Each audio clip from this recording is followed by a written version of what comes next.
What up, what up, what up, everyone? Happy Friday. We've done it. We've made it through another week. And on this version of Happy Hour, we're going to take a break. We're going to have a breather.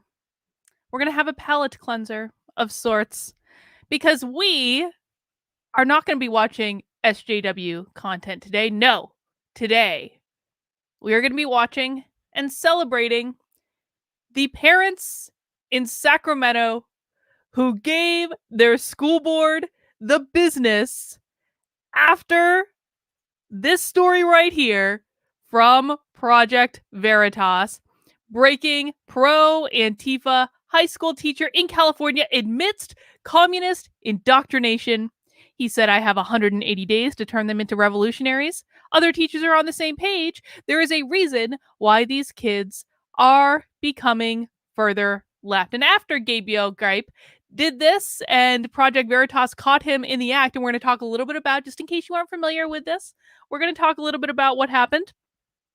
But essentially, there was a school board meeting that we're going to watch in which, let's just call it like revenge of the parents. And I have not watched this entire school board meeting from start to finish, but I watched bits and pieces of it, and these parents are pissed. They were pissed. And so I wanted to watch it the week it came out, and then I got the strikes on my channel for nonsense. And so we've had to wait, but you know what? Good things come to those who wait. And so we are just going to sit back and enjoy this for today's happy hour. We're going to enjoy it together. Jaya asked in the chat, are we still doing bingo? I mean, I did put the bingo link in the description, so you can try it, but I don't think this is going to be a bingo kind of day. Robert Wiles, just wanted to wish you a blessed day. You have a blessed soul, Carlin. You have a blessed soul and blessed day and blessed life doing what you love. Thank you, Robert. One of my favorite people in the chat. So yes. So this is SJW nonsense with a happy ending. This is going to be these people getting their just desserts. But before we get into that, folks, we got a couple orders of business to take care of. First thing you need to do, of course, is to mount that like button, because that's how we do it on my channel. I am simulcasting today on like a whole bunch of different platforms.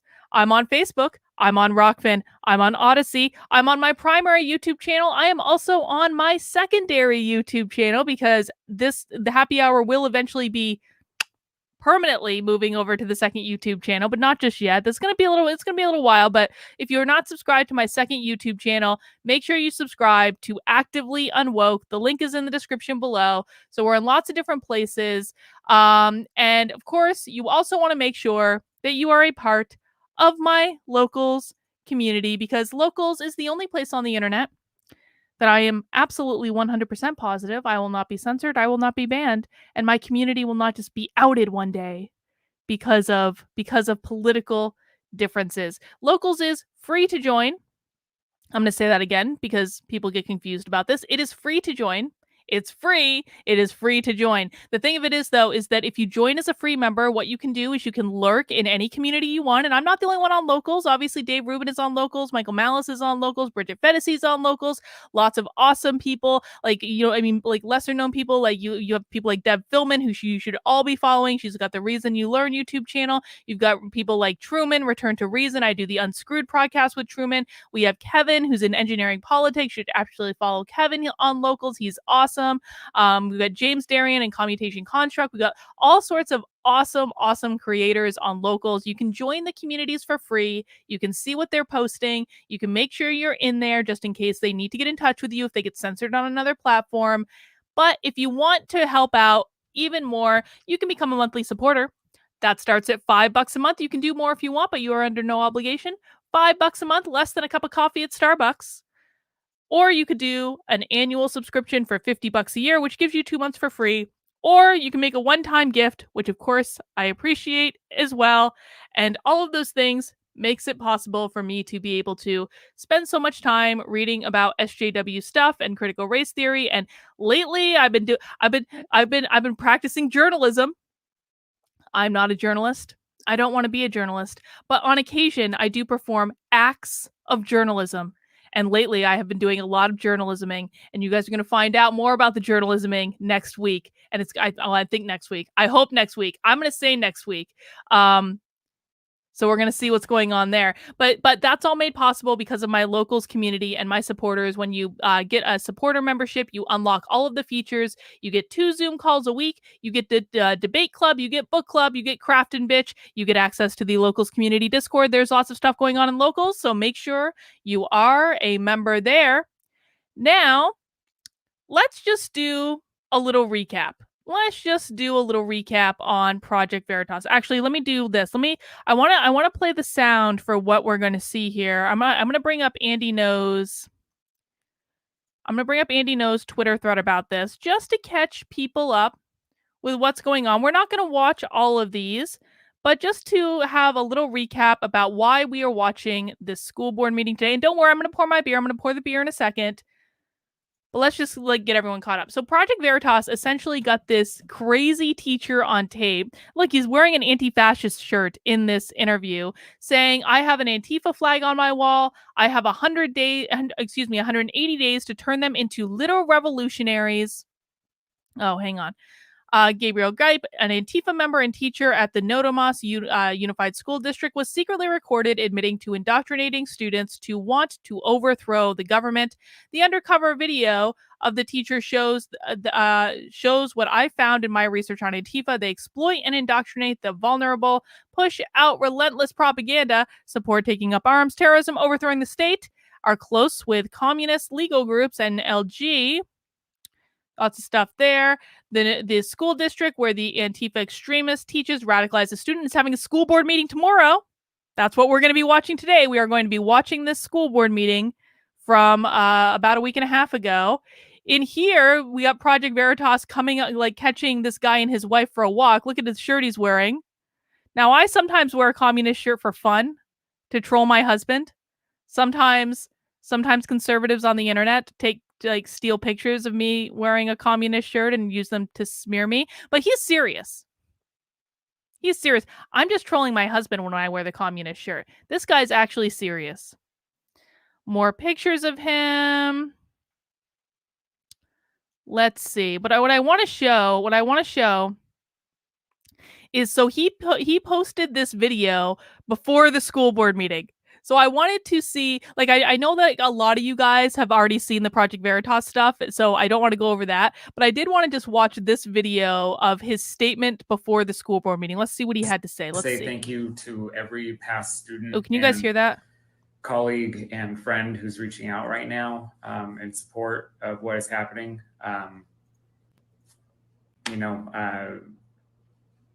My personal safety and security is obviously my top concern at this moment, but also they are coming for my job and what I love doing in the classroom. And they are going to run this campaign and get public pressure behind them. And it is very likely that the district will cave in regards to this. And I'm hopeful that they don't. And all support at this moment is greatly appreciated. Thank you. Say thank you to every. Oh, they're coming for his job. Oh, I also found this 5 quick factoid article from Heavy. Gabriel Gipe, Sacramento pro Antifa teacher caught in sting video. Let's look at the 5 things we need to know about this guy. Number 1, Gipe was recorded saying he has 180 days to turn students into revolutionaries. We already knew that. Check this out. The teacher, who says he's been doing political organizing since age 13, was placed on paid leave and the district is seeking to fire him. So yes, I don't know if they fired him yet. I'm very confused about whether or not he has yet been fired. But apparently, the school district, I don't think is happy. Naruto says, I have a movie recommendation for your next movie night. It's called Push. It's a psychological experiment. The premise, can I get someone to commit red rum in one night using hidden manipulation? I actually think I've seen this movie. Does it involve a dog? Does it involve a scene with a dog? I'm pretty sure I've seen it. Let's see. This was my favorite. Gipe marked student assignments with Stalin and Castro stamps, the district alleges. Gipe, who called himself as far left as you can go, encouraged students to attend potential protests that became unsafe, which was irresponsible, the district says. Oh, you think? You think? Some students have expressed support for Gipe, who posted students' ideologies on the wall with their photos, but others are upset, as they rightfully should be. So today, we are going to watch a meeting with the parents who are, I think, if I'm going to be honest, I'm going to say pretty justifiably upset with this asshole. And so that's what we're going to do. But because this is happy hour, of course, we have to get a drink. Let me know what you're drinking in the chat. Today I'll be, listen, man, when pumpkin beer comes around, I'm a pumpkin girl. No, that's actually not true. What actually happens is I'm too lazy to go to the beer store. And so after happy hour, here's what happens. After happy hour, because I don't actually drink all that much, but after happy hour, there's leftover beer in the fridge. And I'm like, oh, good. I can save it till next week. I don't have to go. And then Victor, at some point throughout the week, decides to drink my beer after I go to sleep. And then Victor goes to the store and replenishes the beer. And so that's why there's always pumpkin lately, because I've been lazy. I haven't been going to the store, but Victor has, and he keeps getting me the same thing. But I don't mind, because this is the best beer, I think. This is so good. It tastes like pumpkin pie. It's so, so good. Yeah, Natty, I agree. Pumpkin spice latte is great as well. Richard, thank you for that super chat. I greatly appreciate it. I also, just in case, I have a Warlock on standby. Warlock's an Imperial Pumpkin Stout. I don't know if I really want it, but I thought I'd bring it up on standby. Let's see. Ooh, Brandon. Brandon, this is like a bold choice, Brandon. Tropical Mango Moscato. A bold choice. A bold choice. Andrew's drinking some Spanish red wine. Let me know what you guys are drinking in the chat. Let me open up this beer and we can get the party started. Where's my bottle opener? I had a bottle opener. Oh, found it. Put it on the other side.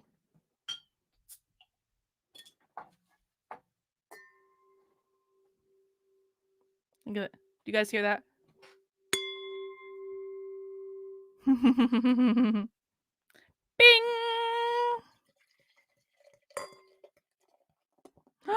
Look how pretty it is. All right. Nice head on that. Nice head on that. Oh my God, so good. All right, guys, who is ready to watch a school board meeting? This will probably be the most entertaining school board meeting we ever watch. Let me just make sure I got it set up right. We got the set. That's not the button I wanted to hit. That's not it. Chrome tab, share audio, school board meeting. Let's do it, guys. All right. Again, make sure you've mounted that like button. And let's get the show on the road. I'd like to call this meeting. Wait, hang on. No, I don't want a Chromecast. No, I don't want to do that. Jesus Christ. Call this regular board meeting to order at 5:15 p.m. Christina, would you please call the roll? Don't you love the classical music in the background?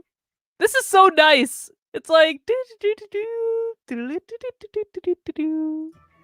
Baines. Here. Grant. Present. Hardin. Present. Heredia. Here. Kaplan. Here. All right. So NUS board meetings are live streamed and recorded at the direction of the board. The live stream is available. Wait, why did it stop? Why did it stop? Come on.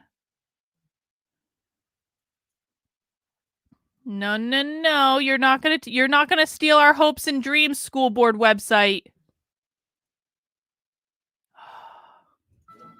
I'd like to call this meeting. Why is it doing this? It's loaded. Stand by. We're gonna figure this out. It was literally just working a second ago. Why is it doing this now? I'm just gonna let this load real quick. I'd like to call this meeting. Call this regular board meeting. Oh, What is it doing? Okay. Here's what we're going to do. We're going to just let that. Well, okay. So what we're going to do is I'm going to try to find another link to the damn school board meeting real quick. It was working earlier. Okay. Natomas school board meeting. Someone's got this somewhere else. Someone has got this somewhere else. And we're going to find it.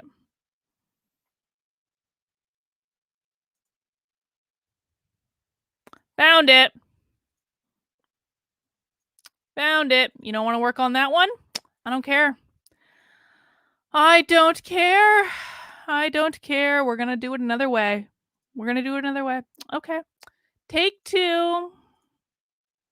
Share audio. Again.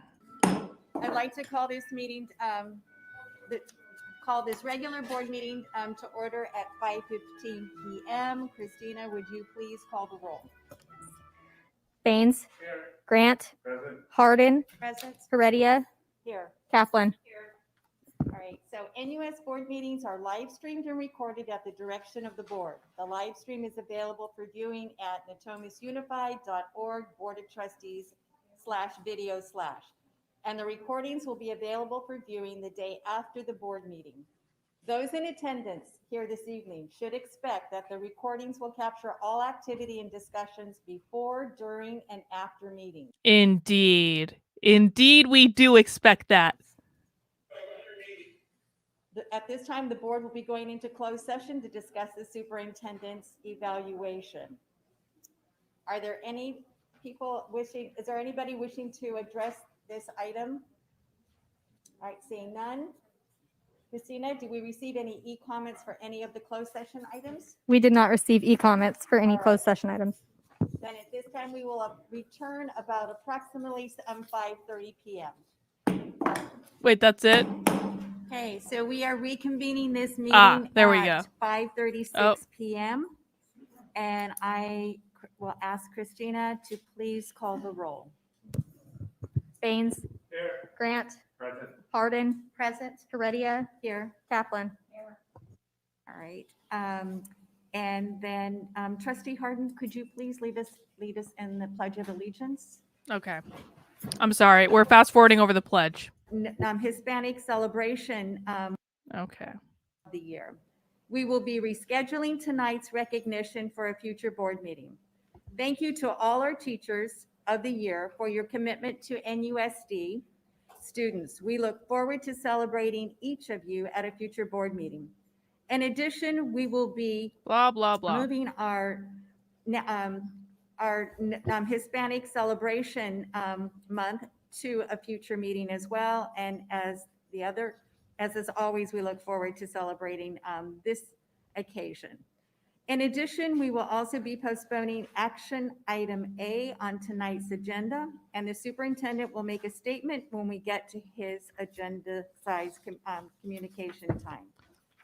At this time, I entertain a motion to approve the amended agenda, removing celebrations, a symbol of student opinion.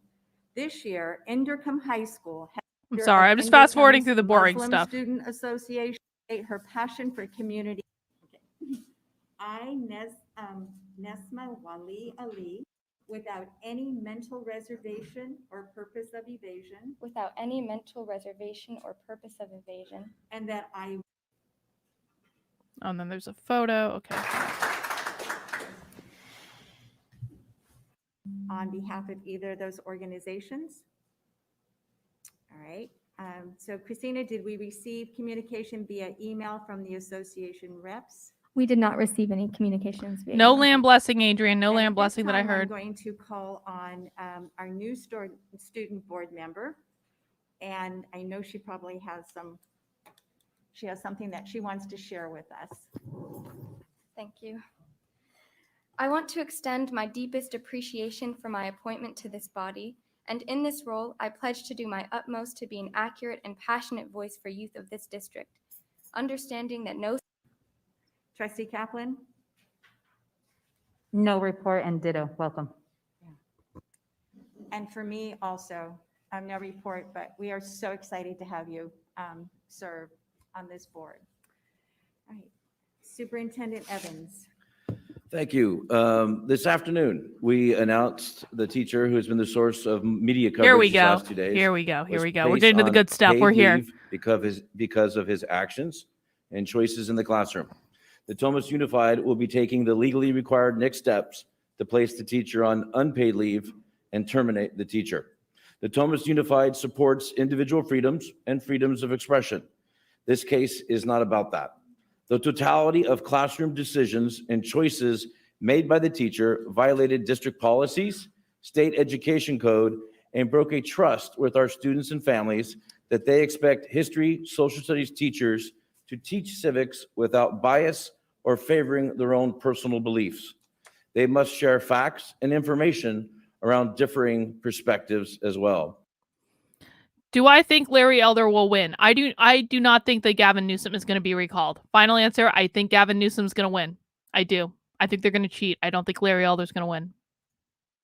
Our communication today outlined what we had learned by midday today. When you take the totality of the teacher's actions, it made the district's next steps necessary. Also, as per the action item, I appreciate the president's support for allowing me to pull action item A. Tonight is not the right time. Natomas Unified has other priorities. And I would also like to say congratulations, Nesma, and welcome aboard. Thank you, Superintendent Evans. So members of the public this evening were given the opportunity to attend this board meeting in person or to give public comment or submit public comments via e-comment at publiccomment@natomasunified.org. Please note that presentations from the public are limited to 2 minutes regarding any items that is within the board's subject matter's jurisdiction, and that governance. Just so you know, anytime you go to a school board meeting and they say you only have 2 minutes, that's bullshit. That's an arbitrary rule. They can't enforce that. If you pay taxes, you can speak for as long as you want, and they'll try to get you to stop. They'll be like, well, I'm sorry, your 2 minutes have been exhausted. But you don't actually have to listen to them. For real. Don't listen to them. It's arbitrary. Code section 54954.2A limits the ability of board members to respond to public comments. Oh, the board members can't respond to public comments. so Oh, that's nice. I have a lot of green slips here this evening. Christina, do we have anything that you'd like to share that was received earlier today? Yes. We have received a couple of e-comments. So we received an e-comment from Rosalind Bell in regards to the support for the work being done by Dr. Akonafua. And then we received public comments from the following individuals in regards to a teacher at Indercombe High School: Donnie Payne, Jennifer Maloney, Jackie Carrera, Julie Miller, Harry Domi, Doug Swire, Sony Phillips, Abel Para, Cassandra Games, Alexis Miller, Lisa Steiner, Anna Christensen, Sergio Weekly, and Padres Organized Community. I've also seen a couple. Guys, just so we're clear, when I say that Gavin Newsom is going to win in California, I'm not saying I want him to win in California. Like, Larry Elder's not like I've never had like a good personal experience with Larry Elder, but a lot of people have. I'm sure regardless of my experiences, I think he would be like a lot better than Gavin Newsom. I don't want Gavin Newsom to win. I just think that's what's going to happen. Will just come through. So those will be forwarded to trustees and included in the minutes, as well as all the ones I just read. Thank you, Christina. So ladies and gentlemen, I have these requests to speak in person to us before the board. And you are given, again, 2 minutes to speak before the board. We ask that you please follow that guideline. And I will also call people up in the order that these forms were received. If I mispronounce your name, Well, I can turn my volume down a little apologize in bit, but that's kind of advance. purposeful so you can hear me Somebody when I have can- something to say. Some people I can read your writing, others I can't, but I And will the do my video's up very as high as I can best, go. to make sure that all of you get a chance. So I'm going to call out the first three names so that you can make your way to the podium if you are out in the hall. Timothy, I believe it's Snowball, Lance Christensen, and Mr. Gomez, and Richard Bowfinger. All right, thank you, Richard. All right. All right, I want to start ranking the parents. We're going to rank the parents for which parents do we think are the most based. It will be a scale of 1 to 5. We will award points based on their speeches from 1 being the least based to 5 being the most based. We will be doing this after each speech we're going to see which parents come out on top. So in that order that I called your name. Thank you.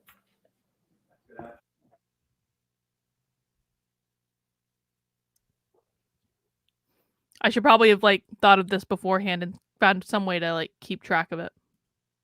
But we're going to work it out. It's going to be fine.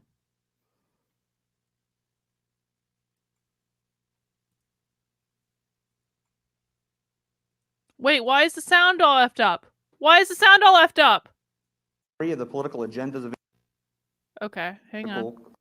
Okay, sound got effed up for a minute.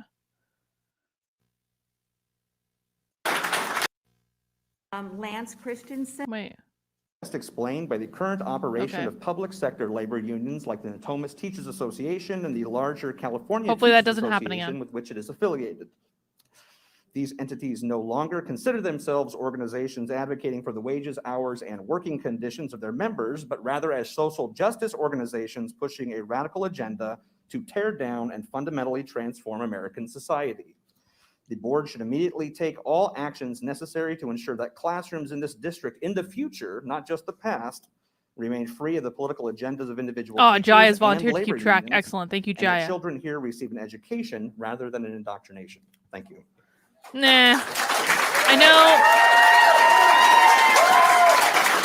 I know we didn't hear the full speech, but I'm giving that a 1. That was like normal So, speech. Mr. Christensen, just before you speak, 1. can you see I cannot see the monitor. Make sure the mic is on. Right. I'll rely on. Make Oh. sure the microphone is Okay, on. we can't see it. Yeah, 1 for least Green, based, yellow. 5 for most based. Trustee Heredia, I know this may be unpopular, but I would like to request, as it is required of all of our students and staff, that everybody in this room wear a mask for my safety and my children's safety. If they're up here You. and speaking.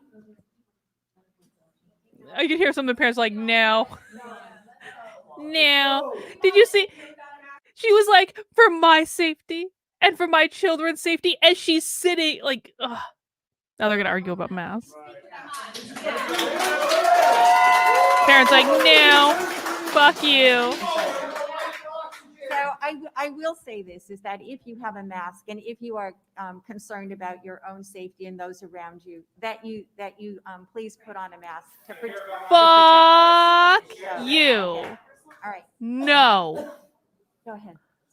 Thank you for your time, board president, board members, and Superintendent Evans. I appreciate it. Yeah, We're gathered no here mask. today because we have teachers who've decided to become indoctrinators and not educators, and that's a challenge. One of the challenges I saw tonight was that the teachers union decided not to show up and defend this teacher. The question is, how many other teachers and actions have they defended in the past that have not been appropriately dealt with? Yeah. I would encourage all teachers within the sound of my voice to reevaluate their membership within the Natomas Teachers Association or the California Teachers Association. These two organizations do more to harm the education of our kids than most other organizations in the state. Going forward, I appreciate that you're working through a thorough and investigation into this teacher. I hope that it continues, but I also hope that you look for those other teachers for which the previous teachers indicated are in the school district and still teaching. We have got to give parents a chance to choose for the best of their kids' education and opportunities for the future. Again, you have scores of parents and concerned citizens behind me. And at the California Policy Center for which I work, we're dedicated to helping those that don't want to be a part of their union to leave. You can go to mypaymysay.com and leave your union and save your money and save our children. Thank you for your time. That guy was okay. That guy was okay. He was okay. I'm going to give him a 3. 3 for no mask. 3 for no mask. And he was all right. Was it Paisley? Thank you. That's okay. Semi-based. I speak for my son and any child who doesn't have a parent to be their voice. No mask. What has been exposed about Gabriel Gipe by Project Veritas is exactly what I was concerned about happening at Babcock Elementary, Twin Rivers Unified School District, whom was and is not allowing parents or guardians on campus. As educators, your job is academics, not morals, not values, religion, political ideology, or anything outside of academics. Yes. We have 24 Sacramento students who are abandoned in Afghanistan. You guys are sitting here saying you have somebody preaching communism on paid leave. Do those lives mean nothing to you? What will you say to those children's peers who are asking, where are my friends? When are they coming home? And you stand by this man preaching Antifa and communism in our classrooms. A disgrace. Any teacher or staff pushing anti-American, hateful, or political agendas against America on our students, families, or communities, we want you out. Now. Not paid leave and not in a week or two. Now. Mm-hmm. Yes. Yes, Queen. Yes. Sacramento is not a city that raises our children on hate, racism, or a victim mentality. We raise our children to be strong, independent, and to stand up for what's right, and to speak up when it is time to speak up, like now. God rest our troops who we have lost in Afghanistan. God bless our citizens and allies still trapped in Afghanistan. We are praying for your safety and protection, and may God be with us all. Yes. Yes. Yes. Red shirt lady for the win. Listen, this is how people disagree with me on this. They say when you do speeches, you should be calm and proper and show no emotions. And I disagree. I thoroughly disagree with that philosophy. That woman had exactly the right amount of righteous indignation for the situation, 100%. And look, everyone's fired up now. So I thoroughly disagree with this idea that you should just go up and be unemotional. No, you tell these people off. These people work for you. They work for you. The left never says, maybe we just shouldn't show emotion and we should just use logic and reason. No, they don't do that. They don't do that, and that's why they win. Every time. She was on goddamn 11. That woman's awesome. Red shirt woman is currently in the lead. I want to commend the board for taking the right action and terminating this guy. The board needs to take notice that the parents in this district want their kids taught skills and knowledge that will help them to be productive members of this society and of this country to whom we have just finished pledging our allegiance to. Not to be disruptors and to participate in the overthrow of their parents' values or the values of the founding of the United States of America. Exactly. Say it like you mean it. Yes, position, exactly. Go on for the last several years that he's been here, casts a shadow of doubt over the management of who's hiring. Not this guy, the one before. Red shirt lady's on a 12. Classroom. And I want to exhort the board members to pay much closer attention to the core purpose that this district was founded for, and that is to educate our kids, not to indoctrinate them. Thank you. Thank you, good sir. Thank you, good sir. But I just want to point something out. There was nothing wrong with that guy's speech. That guy's speech was perfectly fine. There was nothing wrong with it. But did it inspire anyone? Did it rev anyone up? Did it piss anyone off? Did it show these people the proper amount of righteous indignation?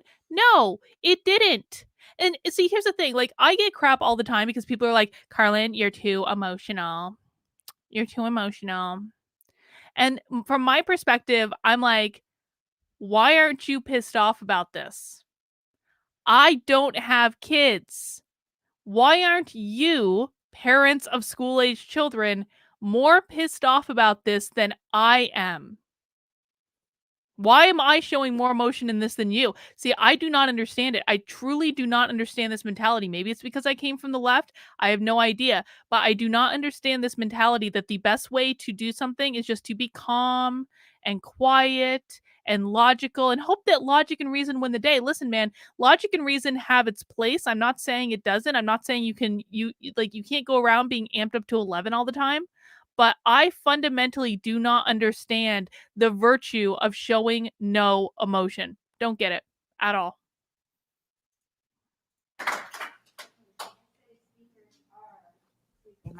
Okay. Yeah, I'm going to give Richard him a Gilbert, 2 because he was very nice. 2 for that guy. Monique Oakman, Jennifer Lane. Yeah, Sin says 4 for content, 2 for presentation. I'm sorry, I'm trying to read this. Veritas. That was Project sorry. Veritas is I- there. I'm trying to- Wait, was James O'Keefe there or something? Like, was someone from Project Veritas actually there? The lady couldn't even pronounce it. Holy. I recognize that, but didn't know if you put another name in front of there. I couldn't see it.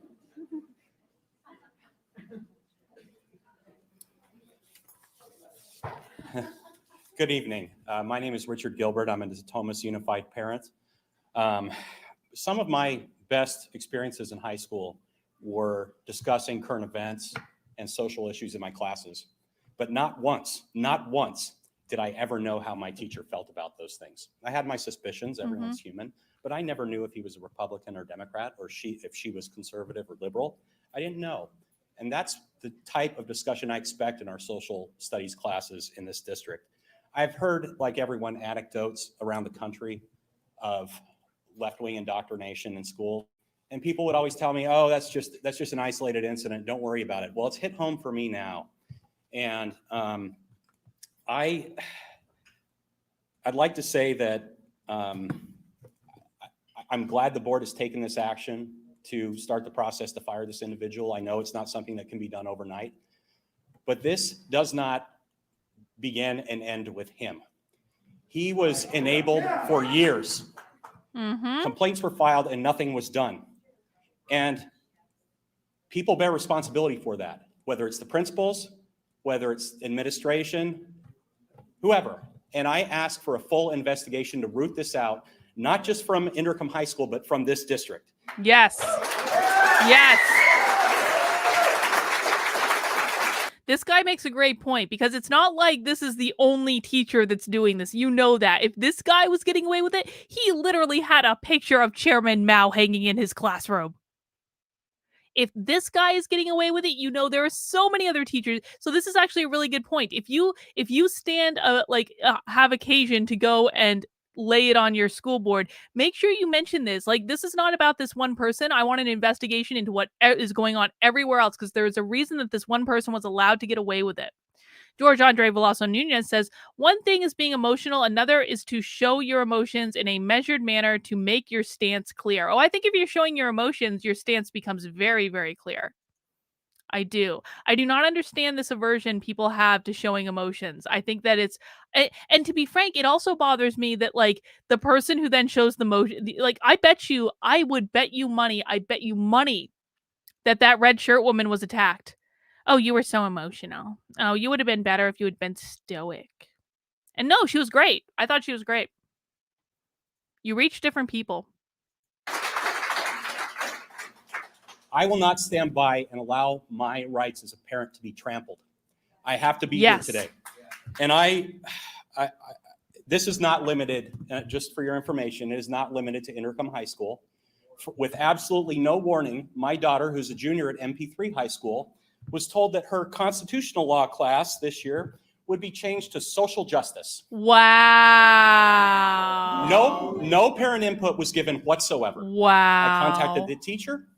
I was assured that critical race theory would not be taught. I was told Lies. that Lies. okay, I'll wrap it up. Thank you. That this would not be an issue, but it has become one.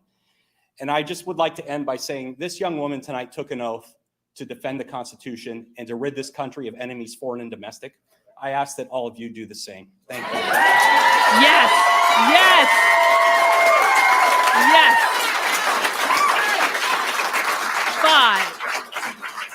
5. Not as high as Red Shirt Lady. Red Shirt Lady's still at like an 8 or 9 or 11 or Hello, something. I'm That guy was Monique definitely Hoffman. a 5. We have been quiet for too long about you trying to take our rights away as parents. We were silent when you took away our medical and religious exemptions away for vaccinations and when they became mandatory for our kids to attend school. We were silent when you mandated these masks on our children. When the CDPH and Cal OSHA knows that at maximum they're worth 10% effective. We were silent and some unaware when you began mentioning sexual preferences in kindergarten. We have been silent when you began teaching explicit sexual education in 8th grade and not giving us this information ahead of time. High school, kids are having sex in the bathroom at Endercom. They're vaping in the bathrooms at Endercom. 4 guns were at. I have to say, I'm actually kind of impressed that she showed more righteous indignation for the vaping than the sex. And this is a lesson. You put your righteous indignation on the correct point. I'm sure that she is way more pissed off at the sex than the vaping. But she was like, there are students having sex in the bathroom. There are students vaping in the bathroom. You have to put your emphasis on the correct point. The football game the other night, and you do not tell these parents anything. I know because I have a daughter there who tells me these things.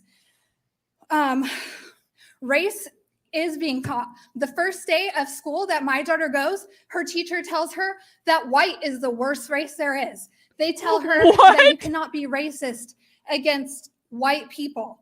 This is just too much. This man being fired is not everything that we want. We need our rights back as parents. And we need to know what you're going to do to protect our rights and our children in the future. Thank you. Yeah. So I want to say this, like, she was obviously nervous. And I bring that up because so many people, like, public speaking is their worst fear.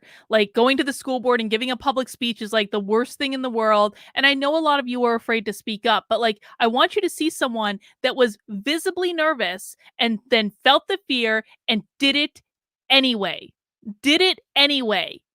That's a boss bitch right there, man. Just because you're scared, just because you don't want to. Truman and I talk about this on our podcast, Unscrewed, where we like this is not everyone's, you know, you don't do this because it's convenient. You do it because it is necessary.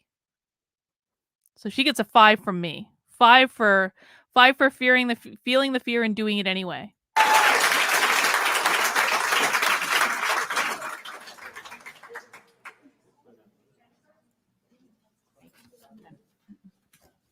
Thank you for allowing me to speak, and I also want to thank Project Veritas for exposing this, because without their due diligence, you guys would have done nothing, because you did nothing when these students complained. And when a student complained, Mr. Gipe stood up before the class and bullied him and said that if this flag bothers you, you must be who it's supposed to bother. Wow. He told the students to put their photos up on the wall to identify their ideologies. Children do not come to school to identify their ideologies. They come to school to learn to become productive citizens. My brother graduated from Intercom with a 3.9 GPA. He and his fellow peers right after graduation joined the United States Marine Corps. And I cannot imagine that if that person taught my brother what path he would have been on if he was brainwashed and indoctrinated in this crap that he is teaching, that you guys are paying him to teach, that we are paying him to teach. My brother is a proud Native American Marine, and my sign says the motto in residential school was to kill the Indian and save the child. Mr. Gipe is killing the American child and saving communism. Is this a residential school or is this a public school?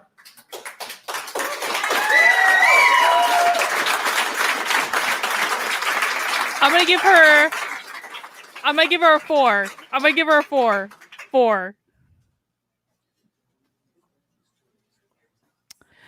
Guys, if you're new to my channel, we do happy hour every Friday at 3 p.m. Eastern Time. We normally watch critical race theory nonsense and make fun of it and mock it relentlessly and explain it in human terms. Today, we are watching a video from the Natomas school board where the parents ripped into this school board good after Project Veritas exposed one of their teachers for being an actual fascist. So we're taking a little bit of a breather today, but we do this every Friday at 3 p.m. If you're enjoying it, please make sure you are subscribed on whatever platform you're watching on, and also mount that like button for me. I appreciate it. I'll be doing this a little bit differently. I'll just make an announcement, and what I'd like to do is ask a question and cede a little bit of my time. This is the Project for Veritas guy. Superintendent Evans. We've attempted to get comments from the school district. We attempted on the day of our investigation. However, we were turned away. In fact, the police were called. So I have a couple of questions, and it's simple. First, I think it's pretty clear that the current policies in place by the school district are not sufficient to monitor teachers' curriculum. And my question is simply, are there going to be a change to those policies? And then my follow-up question, Superintendent Evans, is obviously this investigation created results. Obviously, you acted off of our investigation. My question is, are you happy that we exposed this? Unfortunately, public comment doesn't allow me, as the president shared, to exchange. I understand, sir. Hopefully. Shame.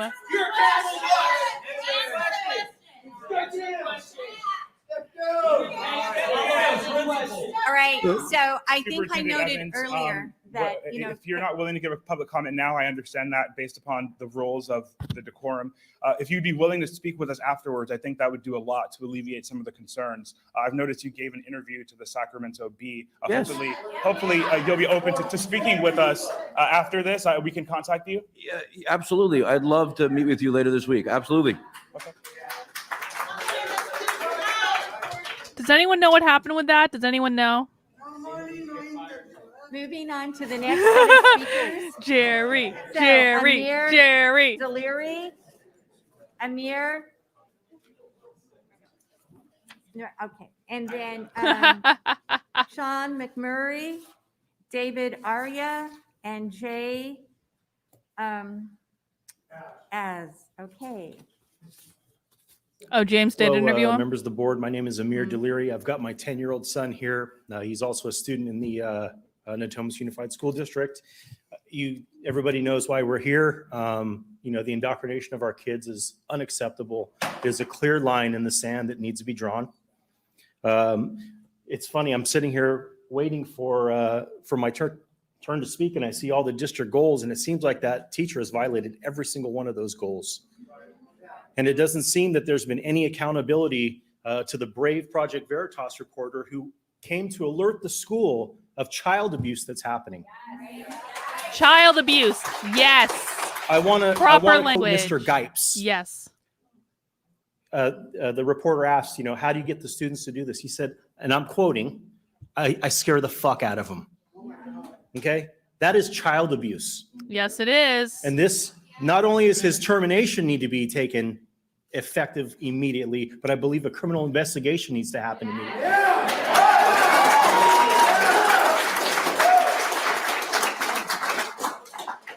More importantly is the accountability. If a reporter who comes and dons press credentials and says, hey, we have a clear case of abuse, we want to show you this video, and they're turned away and the cops are called on them, you guys are public servants. You're taxpayer funded. We pay everything here. Yes. Right? It really comes down to accountability. Who's monitoring the classroom environment? Did somebody not go around and see? The only two flags that should be in a classroom are that one and that one. Amen. Nothing else. I think we're all pretty disgusted with the politics that are going on these days. It does not need to happen to my son, who's headed to public high school, or anybody else. Thank you. Yes. I'm giving like an 8 to this guy just because he brought the kid and he was really based. So we're departing from the 1 to 5 scale. I don't know if he's like up with red shirt mom. Guy with kid is up near red shirt mom. My name is David Aria. I live here in the community, and I was shocked when I saw this on the news. I don't even hardly know what to say. Teaching communism in the public school system is complete. It's evil. It's nonsense, okay? I've been to the former Soviet Union 7 times. I know what they do over there. I've worked with communist refugees for 40 years, since I was 12 years old. I know what it means when an entire family is blown to pieces and killed, okay? That's where this is going. This is evil. It's darkness. It is hell. And these are criminals for abusing our children. They're principals. They are principals. They are co-conspirators. They are accessories, and they are principals in this crime. Okay? They need to be gone. All these people are criminals, and you need to treat them like criminals. All the principal, the vice principal, and the board has to go. I've heard that there's 2 other teachers teaching this evil in our schools. They're abused 3 teachers. That's evil. Little innocent children sitting here that I see, I look in their faces. They are pure innocence, pure love. And these evil people are putting stuff into them. Okay, this has got to stop. And all of you people out there, you're men, ex-military, ex-law enforcement, current law enforcement, I'm ex-law enforcement. You need to be on the front lines every day. Protect those children. If you do not protect your child, there is no need to be alive. There is no need to even have the United States. Okay?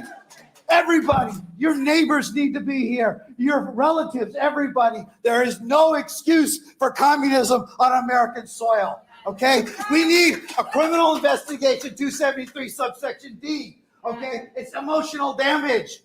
It's psychological damage. Look at the penal code, federal, state, international law, all of it. I got 3,000 hours of current study. I know what I'm talking about. Yeah! Green shirt man for the win. Green shirt man is like on 25. 25 for green shirt man.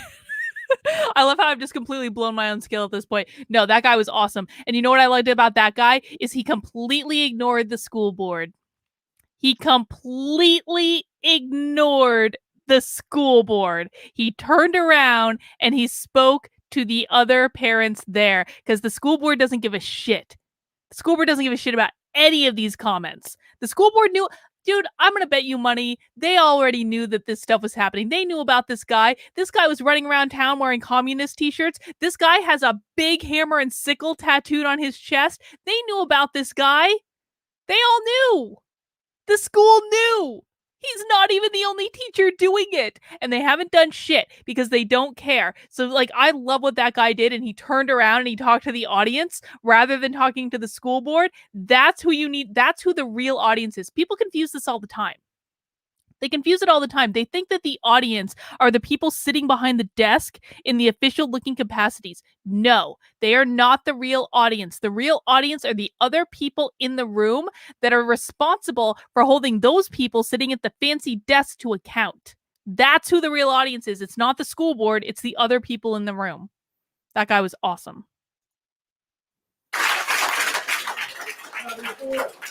Wow, how do you follow that? My name is Sean McMurray. I'm a parent of 2 students. One graduated from Indercom and had this man's class last year, and my other son is currently going there. So I'm outraged, of course. I'm furious about this. I know the indoctrination in the schools have been going on a long time. We know that the Antifa organization is no different than the brown shirts were for the National Socialist Party before the Nazis came into power. We know that. And the fact that you have such a pedestrian response to what has happened, like, oh, just by the book. It's just, we just got to go by this section and that section. What about principals? What about the kids who have followed this man's path, went up to Oregon, maybe burned some buildings down there? What about them? I haven't heard anything about that. You know, maybe we should get a class action lawsuit, endangerment of a child. You know, maybe we should do that. So I want to thank. That's actually a really good idea. Class action lawsuit, endangerment of a child. That's a really good idea. Project Veritas, and as you guys sit up there behind your bureaucracy, I blame the leadership from the top down because that's where it is. It's not an isolated incident with this guy. I've been in my child's classroom. I saw a Planned Parenthood sign. It was in Spanish. I decided to bite my tongue. That was about 4 or 5 years ago, but it's no place for the classroom. These kids are formative. It's time for them to start their individual creative thinking and not follow some psycho and become a useful idiot for a communist party. Yes. See, the problem now is that we're going to be comparing all future parents to Green Shirt Guy. Like, that guy was pretty good. I'm going to give him a 4. That guy was good, but he came after Green Shirt Guy, so he's going to seem like not as good. But he came out swinging. He was wearing a saucy hat. I'm going to give him a 4. So, so the next person, so the person that didn't come to the podium, Jay. Where are you, Jay? Okay. Take those gloves off. So my name is Jay Ash. I was born and raised here. I've lived here all my life. I've got 2 grandsons that are getting ready to go to the intercom. You feel this pain right here? It's not going away. The only question I got is, where does the fucking buck stop? Yes. This is bigger than one teacher. If this investigation doesn't expose everything and you aren't above the board and transparent, I would challenge you to pick anybody out here to be on that investigative body. You're not going to get it done. And we're not going to be satisfied. This isn't going away. This is going to get a lot bigger. And if you don't have more of this, open discussions and revealing what's really going on in our schools, it's going to get uglier. It's really going to get uglier. There were so many red flags. The man had an Antifa flag behind his desk. He had Chairman Mao in the fucking corner. Yes. Are you kidding me? I hold administrators at that school. I hold the person at Harvard. I was a correction officer. I retired from there. They went all the way back to my junior high school. How far did you guys go back? All you needed to look at is what his social community or clubs he belonged to. His tattoos probably told the story. So where does the buck stop? Is it with you guys? Because if it is, you better do your job and you better get it right. Because you're not going to get a second chance.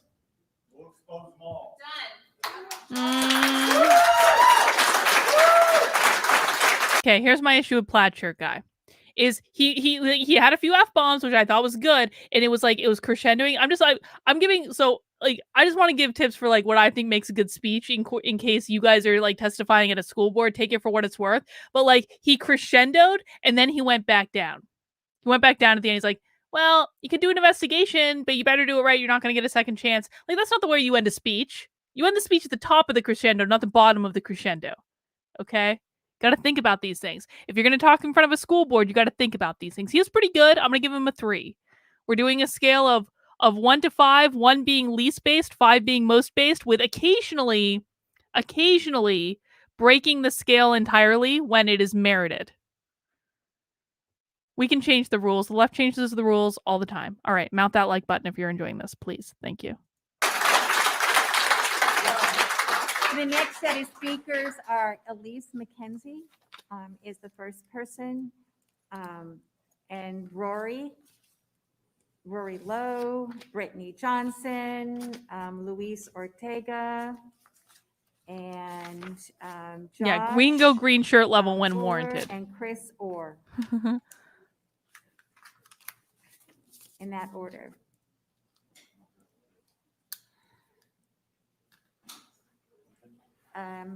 Elise.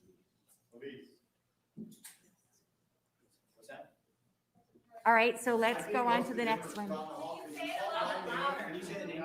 Okay, all right. No, they don't demonetize for F-bombs. So, that's a dirty yeah, she's lie. They raising don't her hand. demonetize for F-bombs. Okay, please come forward. Yeah, here she is. Okay.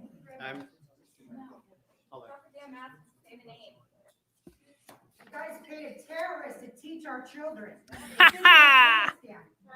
Thank you for hearing me. I need to remove my mask to speak. I was frankly mortified when I saw that video. I tried to put myself in the place of a young student returning to school after a couple years of isolation and just the horrible things, the isolation and the lack of social contact.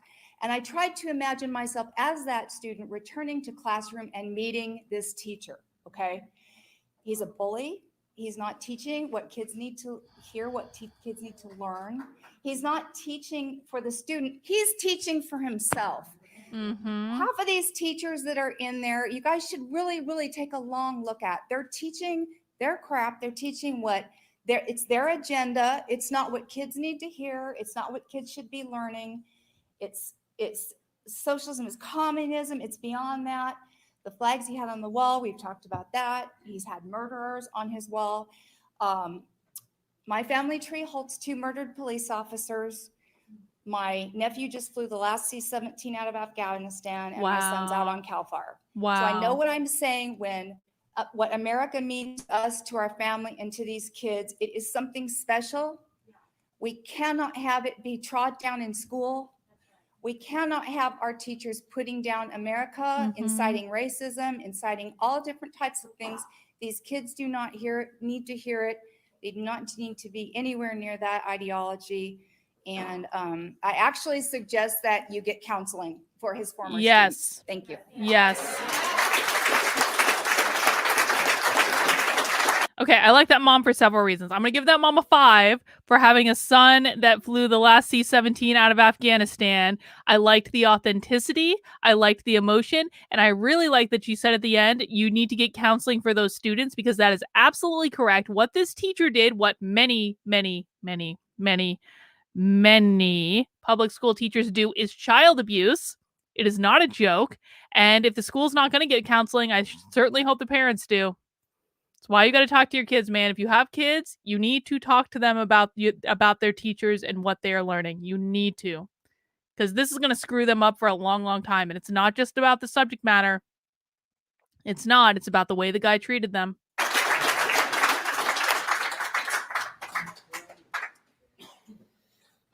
And find a non-woke therapist. So, Could you state your name for the record, please? my name is Christopher Orr. And you guys fired Gabriel Gipe today because y'all got caught yesterday. You know? Okay, we, as people have mentioned, this guy had an Antifa flag on his wall. He had Chairman Mao. Never forget that. Never forget what he just said. They only fired him because they got caught. That is every single one of you with kids in school, you need to be looking at what the school is doing. They only fired him because they got caught. On his wall. He was indoctrinating these kids every single day. He was abusing them, scaring them every single day. Where the hell was the principal? Where were the vice principals? Where was the other faculty at this school? Where was the superintendent? Where was the rest of the district? Where were you? You know, he was fired today. Why wasn't he fired a year ago? Why wasn't he fired 2 years ago? Why did this go on for so long? Why are you only doing anything about it now? Because you got caught. Exactly. Okay, and you guys, you're going to be held accountable. This is because of you. Okay, Gabriel Gipe is a symptom, not the sickness. The sickness is in the district. It's in the school. It's everywhere. The people are sick of it. We're aware of it. We know what's going on, especially now, and we know what you're doing, and we're not going to let this go. You can't just fire this one guy and then just call it quits and it's done. It's not done. You're going to have to do something about this. We want the policy of the schools, the written policy change. We want you to follow the rules you're already supposed to be following. We want an investigation, as other people have mentioned. We need to investigation of this, a criminal investigation by an unbiased third party, not an internal investigation where you guys will let yourselves off the hook. Okay, you have to be held accountable. Now, you could get ahead of this. You could do something about it. You can actually care about what the people in your community and the parents of these students that you're supposed to be taking care of, what they have said and what they care about, what they want with the law-abiding. I've heard Matt Walsh is working very hard on this. Matt Walsh will have cameras in California classrooms in no time. I'm sure he's working very hard. Citizens of this country and this community want, or you can just double down and hide. It's not going to work because we'll be back. We'll be back. We're here today. We'll be here next week. We'll be at every freaking board meeting that you guys have. Okay? You have to do something. Do something now. Do something now. Yeah. That guy, I'm giving him 4. 4 for the beard. Hi, my name is Brittany Johnson. I'm with KCRA 3 News. Just before I even ask my questions, is anyone from the board going to be available after to speak with us? And if not, then I'll ask my questions here. Later this week. Tonight. I'm asking because we've been trying to get comment. We've been calling the offices. We've been emailing. So I'll ask my questions, just 2 that I have right now here are, have any prior complaints been made against Gabriel Gipe, and have they been reported to Indercombe High School? If so, what were those complaints? When did they happen, and what actions were taken by the school? And if no actions were taken, why weren't they taken? And then another question, the teacher in question, Gabriel Gipe, stated that other teachers do share his beliefs. Has the board taken steps to identify any of those teachers who may have been sharing their opinions in the classrooms? And if so, what actions are being taken?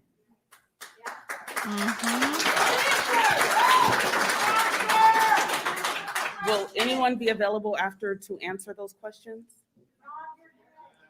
Who are the other 2 teachers? Superintendent.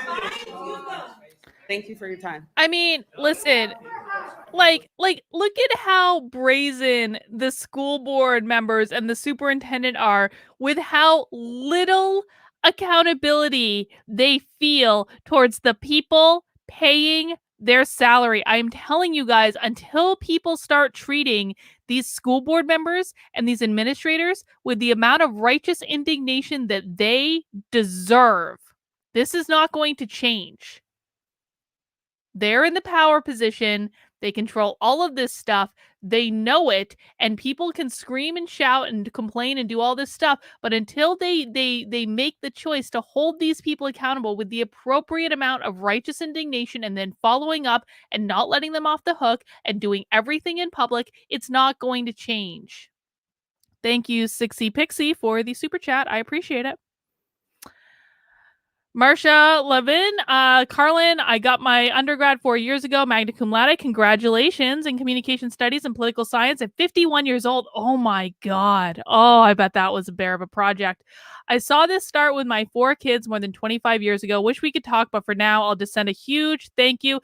Thank you, Marcia. Hey, Marcia, if you want to talk to me, go to my website, drcarlin.com. The information is in the description below. There's a contact form on my website, and just mention who you are, and I will get back to you. But I would love to talk to you, and I would love to learn about your journey in getting your degree at 51 years old. I actually have an interview with a lady on the channel that got her degree when she was in her 40s. She went back to school in her 40s, and what she experienced in school is pretty shocking. I did that interview a while ago, but definitely shoot me a note through my website, and we can connect. All right, guys, mount that like button if you haven't already. Let's keep going. Stop paying communists to teach your kids. Just today,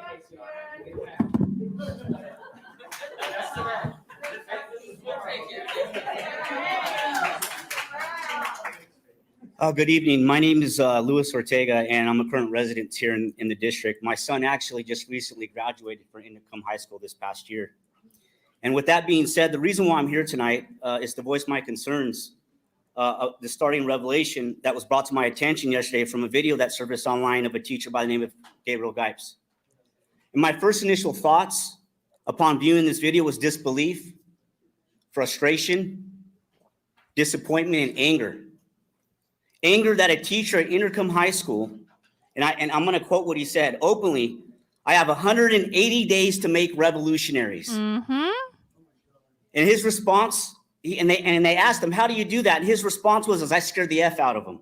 Mm-hmm. As a parent, this is alarming. Alarming that the school staff, principal, vice principal, other teachers in the faculty did nothing and allowed this indoctrination of these ideologies and beliefs to cultivate in his classroom. They did nothing. According to your statement that you guys released yesterday, that whenever civic education includes topics that may be controversial due to political beliefs or influences, instruction shall be presented in a balanced manner that does not promote any particular viewpoint. Are you going to sit here and tell me that Mr. Gipe, and the way he presented the material and subject matter is balanced and not promoting a specific viewpoint? Where is the American flag in his classroom? Where is the Constitution or literature, the Declaration of Independence hanging up in his classroom? Nowhere. Is it not the responsibility of the district to evaluate the teachers? Let me answer that for you. Yes, it is.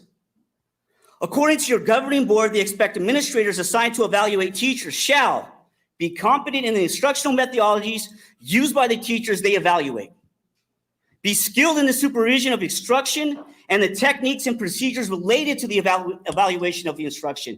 It is your responsibility to know what he's teaching.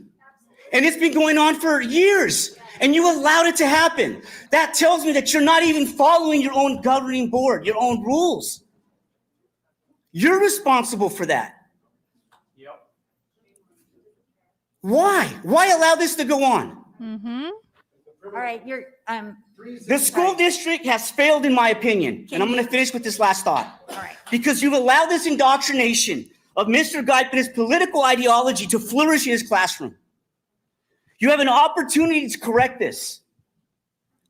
Everything has been brought to light. And like everyone is saying, it does not end with Mr. Gipe. There are some deep-rooted issues All right, within so I'm this gonna ask district. you please to, And I hope you guys make the right choice and make a change with this. Yeah, that guy was awesome. I liked that guy. And when that guy was speaking, you know what I was thinking about was the video that we watched of Gabriel Gipe before we started this saying, they're coming for my job. They're coming to take my livelihood away from me. Well, who is the they? Because the they, they're coming seems to be the parents of the students that he was charged with teaching. So yes. Yes. Oh my God. Poor Gabriel Gipe. They're coming for my job. These scary, scary people. These scary. Like, dude, like you're the bad guy. I'm sorry, Gabriel. You're the bad guy. They're like the parents are not the bad guys. You are the bad guy. Jenny's getting yanky with it. Says 20 minutes behind. Veritas published the interview with the school board. Just look on their channel. It was a bit of a joke, in my opinion. So I've heard from other people in the chat because why wouldn't it be? But I'm going to give that guy a 5. And I actually, maybe I'd even go, I might even break the scale just a little bit for that guy. Maybe even go up to like a 6 or a 7, because I really liked how he talked over that school board bitch that was like, your time is up. No, talk over them. They cannot hold you to 2 minutes. Talk over them. I'm going to give him a 6 for talking over school board lady. He gets an extra point, an extra bonus point. I've mysteriously added bonus points to the scale. So normal scale is 1 to 5, but then if someone does something that's like really awesome, they get bonus points at my discretion. Yeah, that's the way the stream's going to work, okay? Green shirt guy's still in the lead. Green shirt guy's at the top.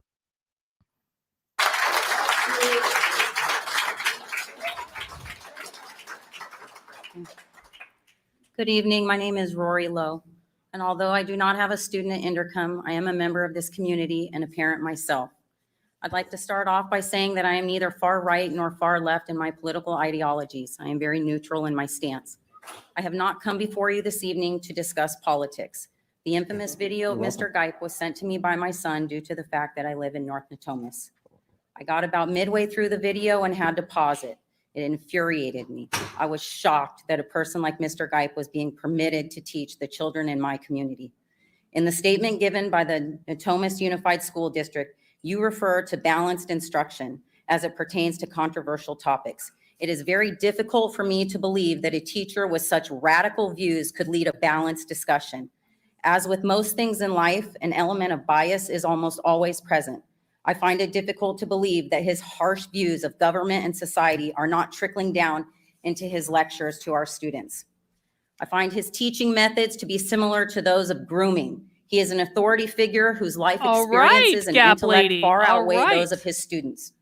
Prior to this meeting, I had heard at least one of his students come to his defense, arguing that he is an intelligent, kind, helpful person and does give 2 sides to his lectures. I have no doubt that some of his students do in fact feel this way. As far as I can tell from his video, Mr. Gipe is a predator of sorts. Hang on. Predators. Hang on. Just because a teenager feels that something is true does not mean that is true. So it's like I'm gonna be really blunt. I do not care what his students feel about it. I don't care. Because just because a teenager feels like they're getting both sides of the story doesn't mean they actually are. It doesn't mean it's true. They don't know what they don't know. They don't know what they haven't been taught. So they can feel all they want like they're getting two sides to the story. It doesn't mean they are. The kids do not get a say. Students do not get a say. They do not get a vote over who their teacher is. They don't get a vote in the actual school system, and they sure as shit don't get a vote in a situation like this. They are the victims in this situation. They don't get to vote. Predators often possess all of these qualities. It is how they gain trust. When a child trusts the person in front of them, That's what manipulating grooming that child means. becomes that much easier. That's what grooming means. Shaming students who do not subscribe to his radical views seems acceptable to him and his environment. But let's be clear, it is not. It is not acceptable to ridicule, name call, or disregard a student, their parents, or any of the religious beliefs that may drive their actions or beliefs simply because they do not coincide with his. This man is a danger to the minds of these children, and I ask that the district revisit their vetting process for future hires. Thank you.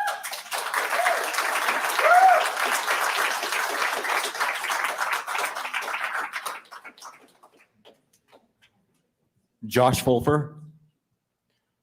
First off, I think one of the things that we need to worry about the most, MAGA hat you guy. said you're going to take action, but in his own video, he said there's other teachers at this that share his same beliefs and teach in the same way he does. 3 for that lady. 3 for that lady. I also want to turn this around and get a little people mad at me. Yeah, it is your guys' fault, but it's also the parents' fault. Yes. When Common Core came out, we let you slide. When all this sexual ed came out, we let you slide. I don't think there's time for any more. And for all these people to be shocked somehow that Antifa's new or hasn't been around, you've had a bunch of proud patriots standing the front line against these commie bastards for quite a long time. And you've allowed the fake news to destroy them instead of destroying the communists. It's all part of a bigger plan. not You guys wrong. should be held responsible. Honestly, I'd be ashamed to go out and get coffee tomorrow morning.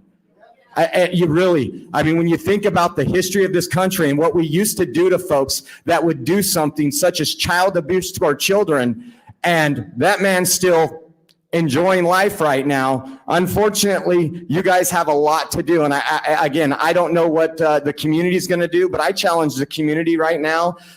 If I come back in 6 weeks, I want to see just as many people here until they actually fix this. And maybe you people on this board are the wrong people to be here. But again, there's been people fighting this for quite a long time, and they've been the ones that's been the bad guy. It's time to change this. I tell everybody that's in this thing, it's time to come back and take America back. You know, I actually like what that guy said. I do. I like that he pointed out, like, you've been making the wrong people the bad guy.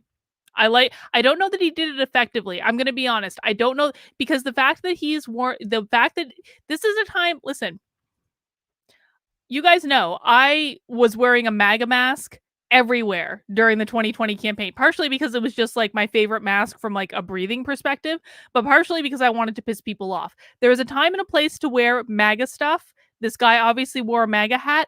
I'm not actually sure this was it, though. If I'm going to play devil's advocate for a second, the very fact that he wore that MAGA hat means that what he had to say, which was important and correct, will be automatically dismissed by obviously the school board, but we're not really worried about them anyway, but by like anyone watching this video. So like, I understand the sentiment. I'm not saying he's doing something that's like everything he said was completely correct, but sometimes we have to think about things a little bit more strategically. And especially in something like this that is going to be recorded, that the recording is going to be disseminated, you want to make sure that you're not putting any like stupid excuse in the way of people like dismissing you. So I don't feel strongly about it. Again, I kind of like, part of me kind of likes that he wore the MAGA hat, to be really blunt, like on a personal level, but that guy's not going to reach anyone that already doesn't agree with him just because he wore that MAGA hat. So it's just something to think about. That's all I'm saying. It's just something to think about. Know your audience, all that stuff. But I thought he was good. I'm going to give him a 5 because I thought everything he said was correct. And, you know, it's kind of base to wear a MAGA hat to a school board meeting and to walk up there with your own camera. So 5.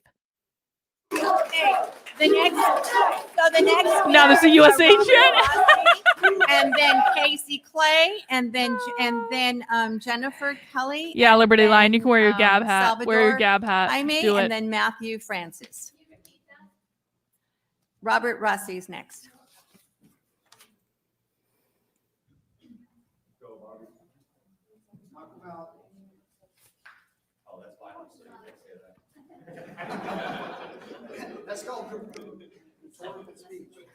Hello. I would like to defer to the woman with the baby. She could take my place since I'm not sure where she went, though. Then I'll be after her, however. Good job. Traditional values.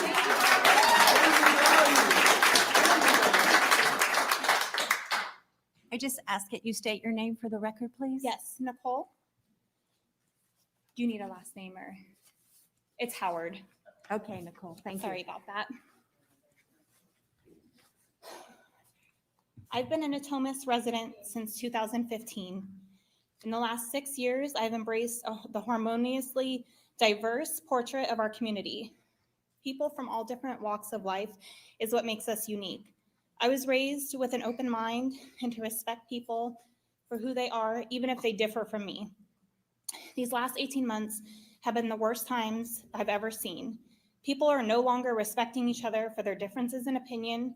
They're now pointing the finger and blaming each other.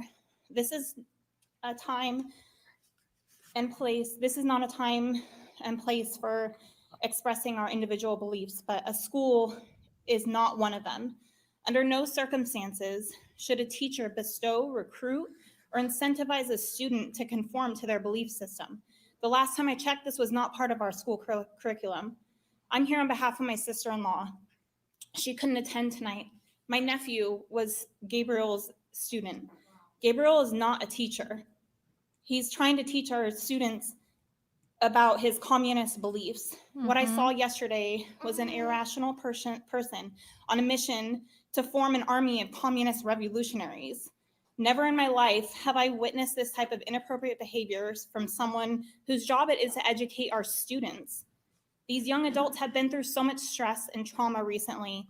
The last thing they need is a power-driven Antifa member persuading them to join his army and hate those that have a difference in opinion. One would think. No political opinions of any teachers should ever be forced upon our students. This is not all about left or right. This is about what's right or wrong. We demand the termination of this man now, yesterday. Why are we waiting? And an investigation amongst the other teachers who share these same ideas, who are implementing these ideas on our children. No child should ever be subjected to these radical ideologies. Thank you for your comments. He is a Your time has humiliation to our exceeded. community and endangering our students. He is the division amongst us that needs to be depressed. How dare So he the show next up to person deliver that needs to speak- on this community Oh messages. my God, what a bitch. Gabriel, I hope you're just as uncomfortable as you made our students. Yes.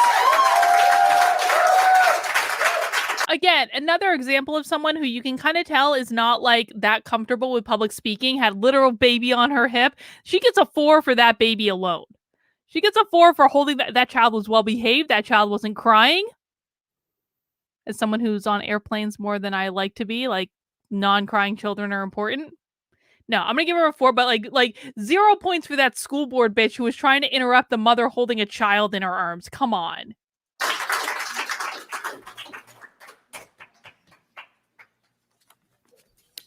Hello, members of the school board. Could you state your name? for the Calm, record, Dad. Yes, my name is Robert Rossi. I'm a resident of Natomas.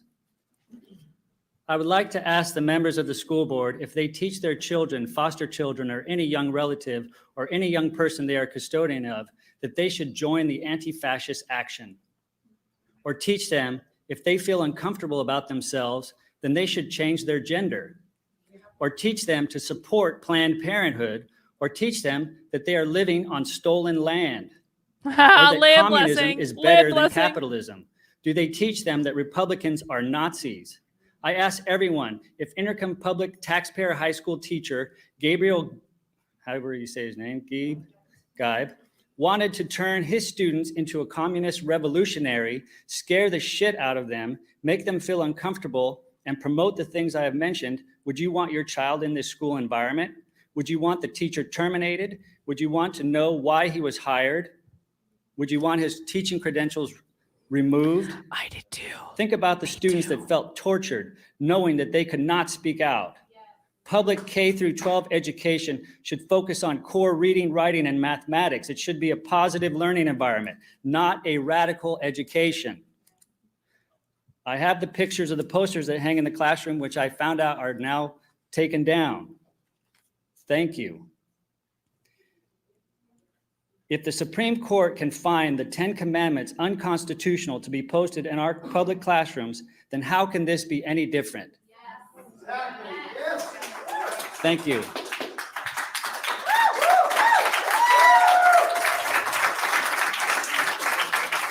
I totally thought that guy was a plant. I did. He did a good job. I'm gonna give him a 3. I feel like my scale is getting a little loose because that guy probably would have been like a 1 at the beginning. Not that what he had to say was bad. I thought that what he had to say was fine, but it's just like, I don't know. Maybe I'm feeling a little bit more generous. I've had almost a beer. It's a pretty strong beer. That guy was fine. I totally thought he was a plant, though. I did.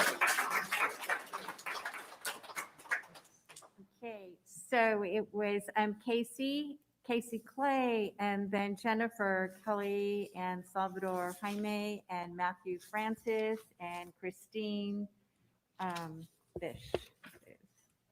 Yeah, he did get a point for mentioning the land blessing. Yeah, I agree. Yes.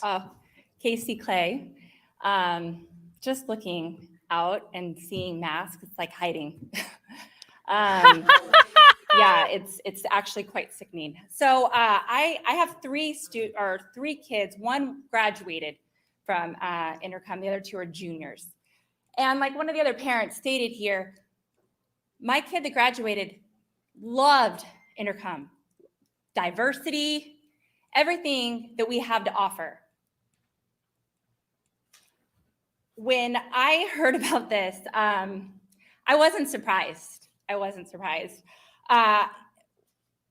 Last year, listening in was an eye-opener. And my juniors, I ask a lot of questions. And we have open communication, which is good. Not a lot of people get that from their kids. And that's why teachers, it's important not to be indoctrinating them, because they look at teachers as respected adult figures. It's not your position. It's not your position to tell your opinions or your thoughts. You can be caring without telling your opinions and your thoughts. But what really upset me was a history class that was going into current events when it should have been world history. Yep. Why aren't you teaching about communism? Yes. Teaching about things that our kids need to know and what is going on there. So I asked the question. I tell my kids, you know what? I need to bring this up. They're scared that they're going to get a failing grade for a parent sticking up because it's happened before. And I know this to be true because my graduated son of 2 years ago had experienced this. What? It's not okay. It's not okay to do that. And keep checking. Seriously, I'm done.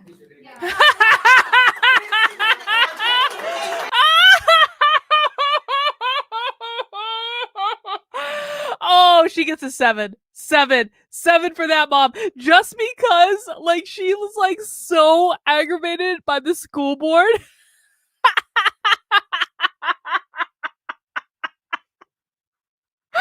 That was on, like, I'm done. I'm out. Boom. That's how you leave on a crescendo.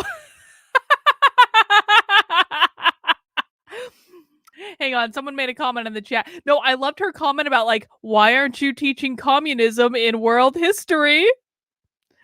Why aren't you teaching world history? Why are you teaching current events in world history? That is a very good question. Yeah, Matt Walsh is working on cameras in classrooms. I'm sure Matt Walsh will have cameras all over the state of California any second now, any day. Matt Walsh is working very, very hard on cameras in classrooms. You know, Matt Walsh is the dear leader of that movement. It was all his idea, you know. He definitely didn't get that idea from anyone. It's all Matt Walsh's glorious idea. We will wait for him to guide us in this journey.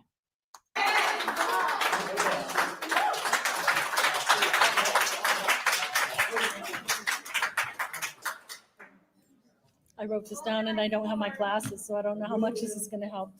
My name is Jennifer Kelly. I'm a concerned parent, concerned neighbor, retired police officer, deputy sheriff, coroner, firefighter, EMT, flight nurse. I practice medicine as a nurse practitioner. I volunteer at CASA, that's a court-appointed special advocate for foster youth. And what else? Anything else? I say this, and I'm a mandated reporter. And What the hell is when that? I saw this video, What is a mandated reporter? I was shocked, especially coming from Intercom. I mean, any high school anyways, but especially Intercom. The problems that I have is that when you send a child to school, you have the student handbook. There's no bullying, there's no ostracizing, there's no discrimination, there's yada, yada, yada. And then but you have someone that's in a position of power. I see. I understand. I understand now. Thanks, guys. That ups the game. And it's great that that he's fired, but as a mandated reporter, who filed the CPS report? Yeah. This needs to be done. Yes. CPS and a complaint needs to be filed to the district attorney to file charges. Investigation needs to go into the other teachers. I'm trying not to repeat what everyone else says, but because I said all my credentials, I wanted to let you know that they're not just saying that they want this because they don't know what they're talking about. They do know what they're talking about. Amen. They don't want it, they demand it. The other thing is there needs to be counseling for these children. Yes.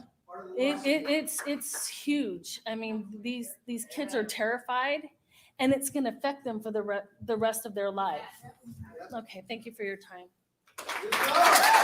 Yep. So people are saying in the chat, a mandated reporter, and I had never heard of this term before, but like mandated reporter is someone that's like mandated to report abuse when it happens.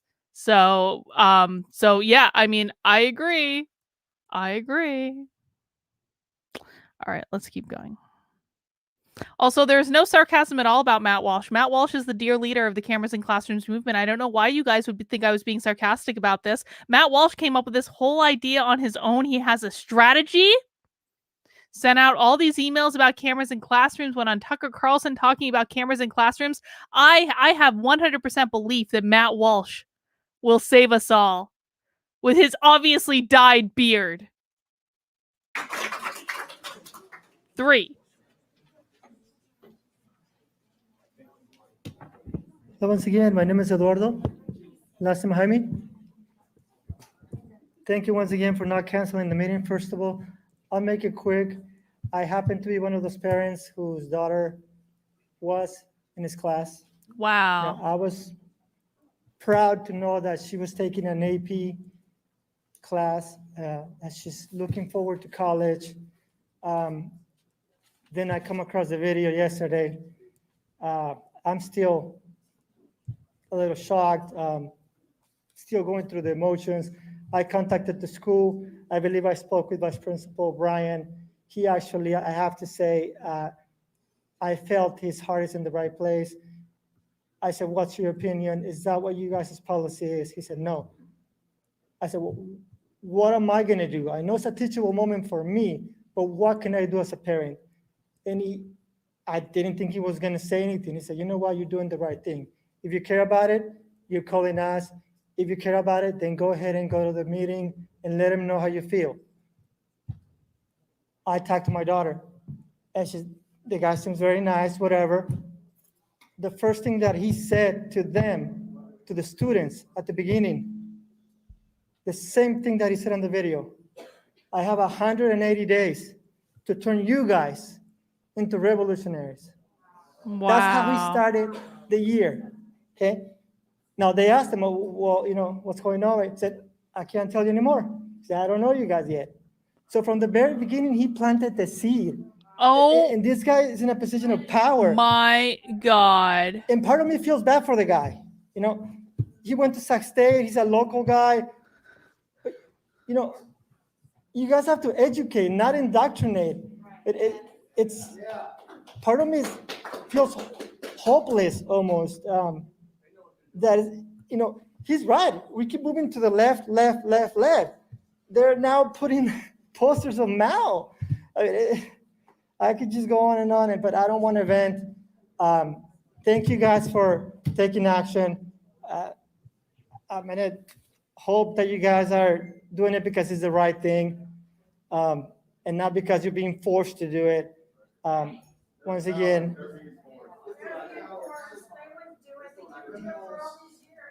I don't want to know your political ideology. I don't care. I don't want radical left, radical right. I don't want that in the classrooms.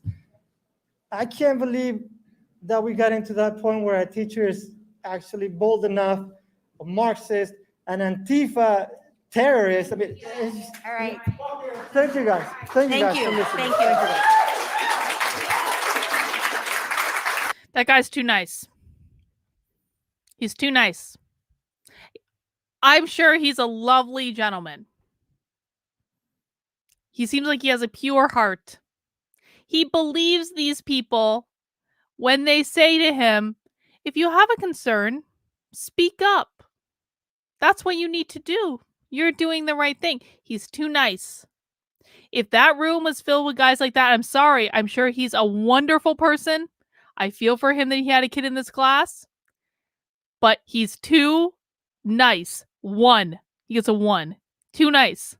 Because nice is not the way that this is going to work anymore. Nice is not the way for people to play this. I'm sorry. I know that conflict makes people feel uncomfortable, but like if there was an entire room full of like that guy's speech, while there were moments, nothing would change. And that's a reality that people need to face. You need to get comfortable with conflict, even if you are uncomfortable with conflict. About 50% of Americans are uncomfortable. He didn't say anything wrong. He didn't say anything like again, his speech was like perfectly nice, but it's just not the type of speech that's going to change anyone's mind. It is the type of speech that people give that these people, the school board, the superintendent, the principal, like that guy believes these people. That guy has not yet figured out that these people see him as the enemy. Hopefully he will. Because it seems like a really nice guy. And I hope his daughter wasn't brainwashed by that asshole.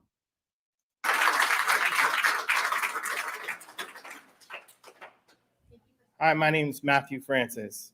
This is my son. He graduated this year. Okay. Points to the parents who bring students. He went through hell last year, and you put all of us on the front line last year. We got to see everything that was going on. You have the men in blue here to protect you guys. They should be knocking on that door, arresting that man. I have nothing but respect for these men in blue as much as all these people do. If it weren't for these people, he'd probably be dead because people like this lifted him up. Do you guys know how much teenage suicide happened last year? That's what we should really be talking about. That's on you guys. All of it. I want to ask for your resignation. Yeah.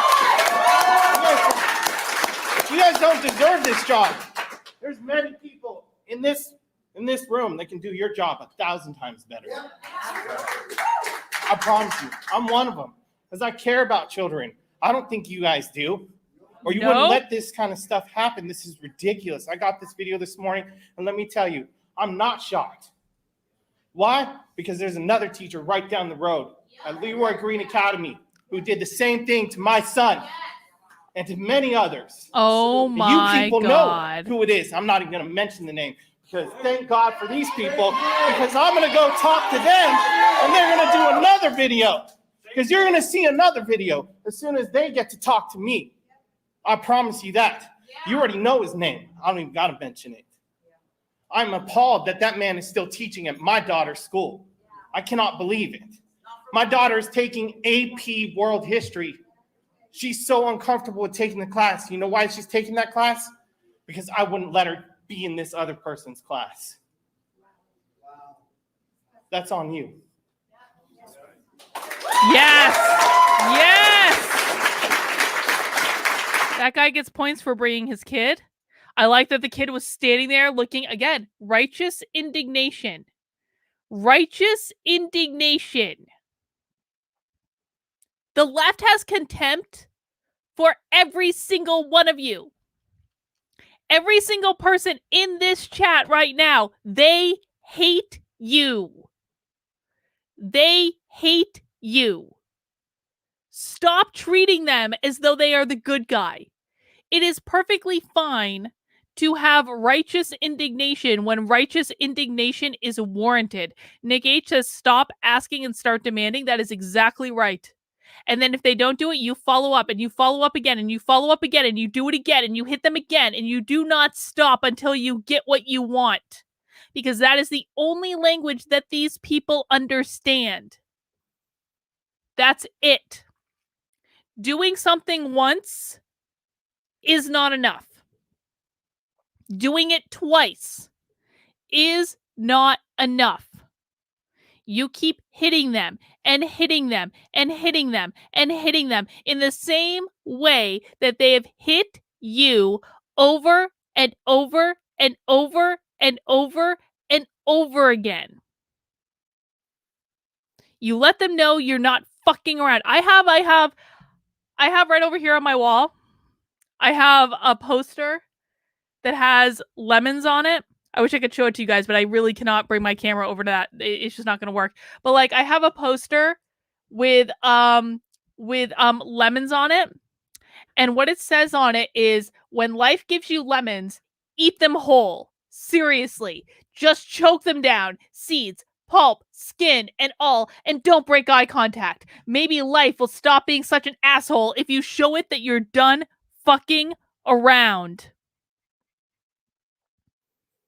I'll post a picture of it in my locals later. If you haven't joined my locals yet, kb.locals.com. If you want to support me, kb.locals.com/support. $5 a month, $50 a year. We'll get the job done. Mount that like button if you haven't already. Please make sure you subscribe or like on whatever platform you're following on. If you're on YouTube, if you're on Odyssey, if you're on Rockfin, if you are on Facebook, I appreciate the support. Let's keep going.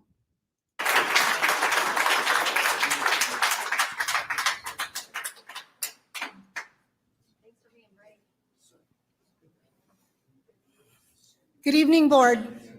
My name is Christine Bish. I'm a candidate for Congress in this area. Ooh, Christine. I'm here to speak on behalf of the number of teachers that contacted my campaign because they're afraid.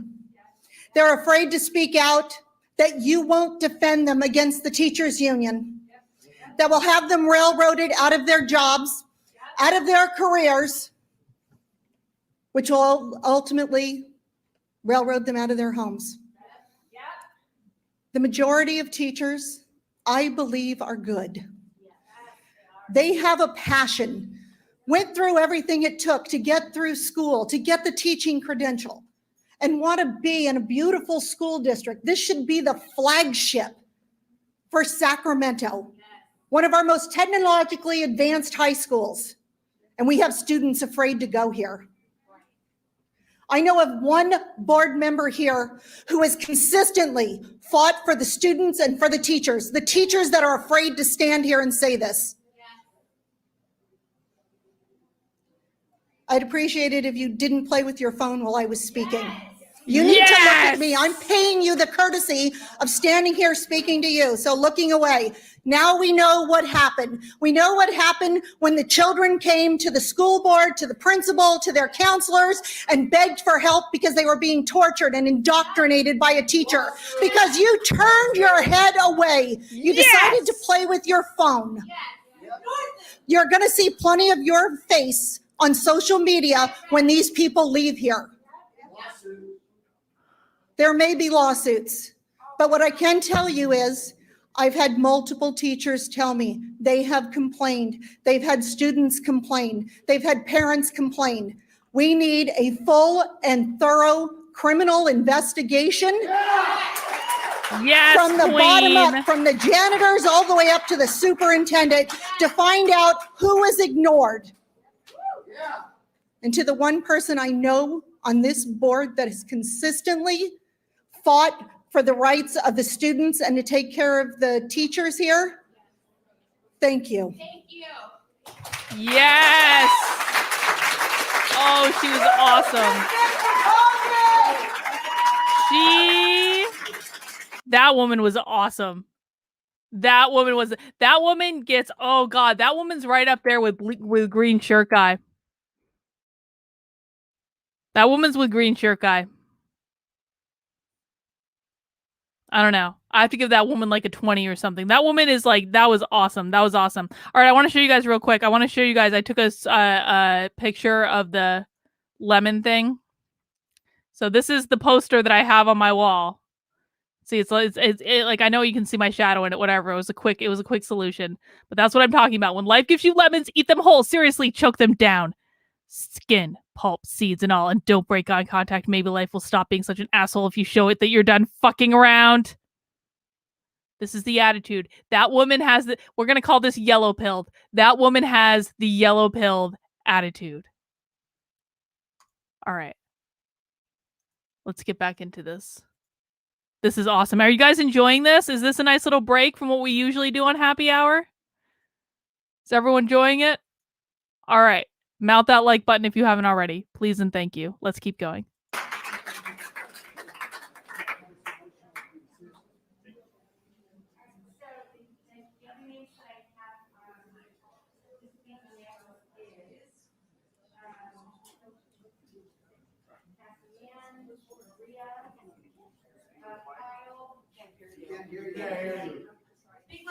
Okay, the mic wasn't on, I'm sorry. Cassian, sorry, Maria, Kyle, Wendy Montez, Kyle Myers, Mike Mann. See.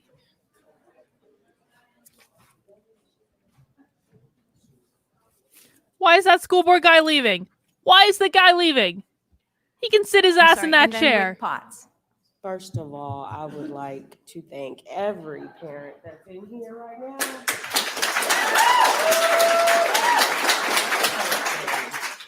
The second thing is, the reason why my daughter is standing behind me is because my job as her parent is to protect her from anybody that has ill will towards her. So being that this is her first year at this high school that is world renowned and everybody knows about this school, it's so perfect and everybody does everything right. The first time my daughter tells me, and she goes against my wishes to come out of a classroom that's disruptive to her well-being, I have an issue. Yes. I am very articulate. My children are very well read. They speak their opinion. They make sure that they are clear in what they do and do not like. And for the fact that my 17-year-old daughter had to come to me and said, "Mom, you don't understand. Let me explain." This means that in 2 weeks, in 13 days, he was allowed to change my daughter's mind about some fascist crap that y'all have let in this school. I'm tired. This is ridiculous. I'm from Texas.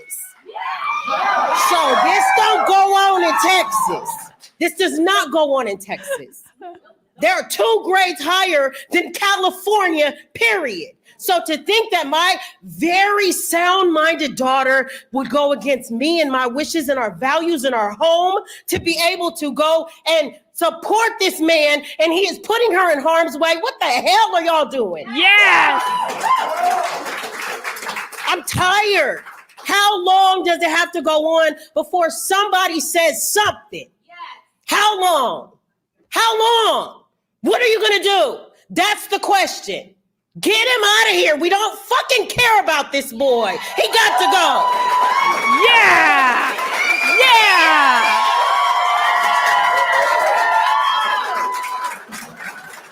That woman gets a 150. Blue shirt mom wins the day. I love black women. Black women are takers of no grief. Black women don't put up with this bullshit. I fucking love black women. They are the best. That woman gets a 150. She is the winner. She beat out green shirt guy.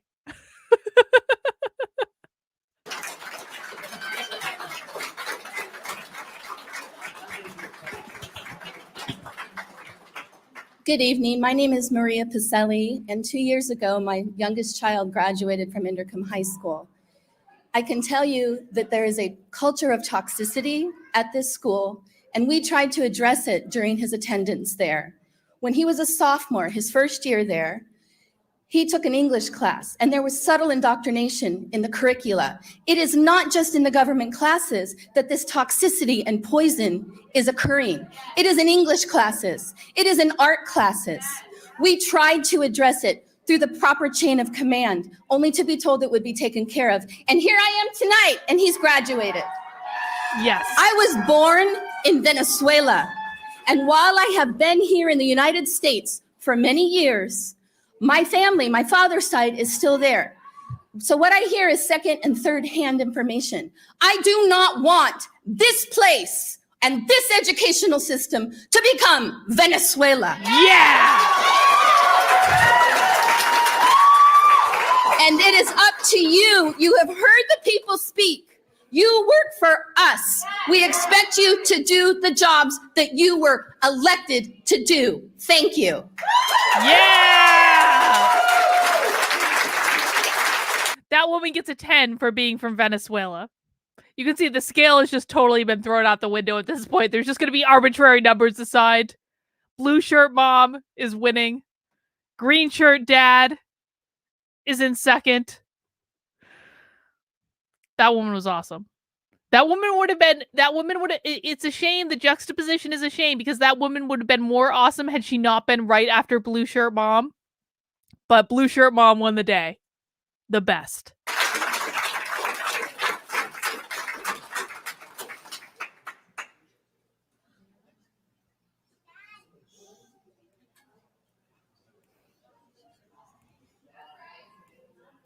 Oh, the black guy left. He's back. Good afternoon. Sorry, I'm not familiar with the order. My name being called earlier. I'm actually a parent of a student in the local district. I actually walked with my social science major across the street from Indercombe High School. I have a lot of familiarity with school teachers in the area. I substitute in the San Juan School District. This is not an isolated incident. No. This is why I left teaching because I can't deal with the politics here. My son, is trying to make it through another area. The video showed here of the issue. He's also facing similar issues in his school. The parents in this area are awake. We're going to be at all the meetings, letting you guys know. I'll give this to somebody else who's in the district. Thank you. Meh. I'm going to say one. Before we take the next public comment, Madam Chair, I would like to motion for a 5-minute recess. Oh, really? Looking for a motion. Oh, really, Second. black school board member?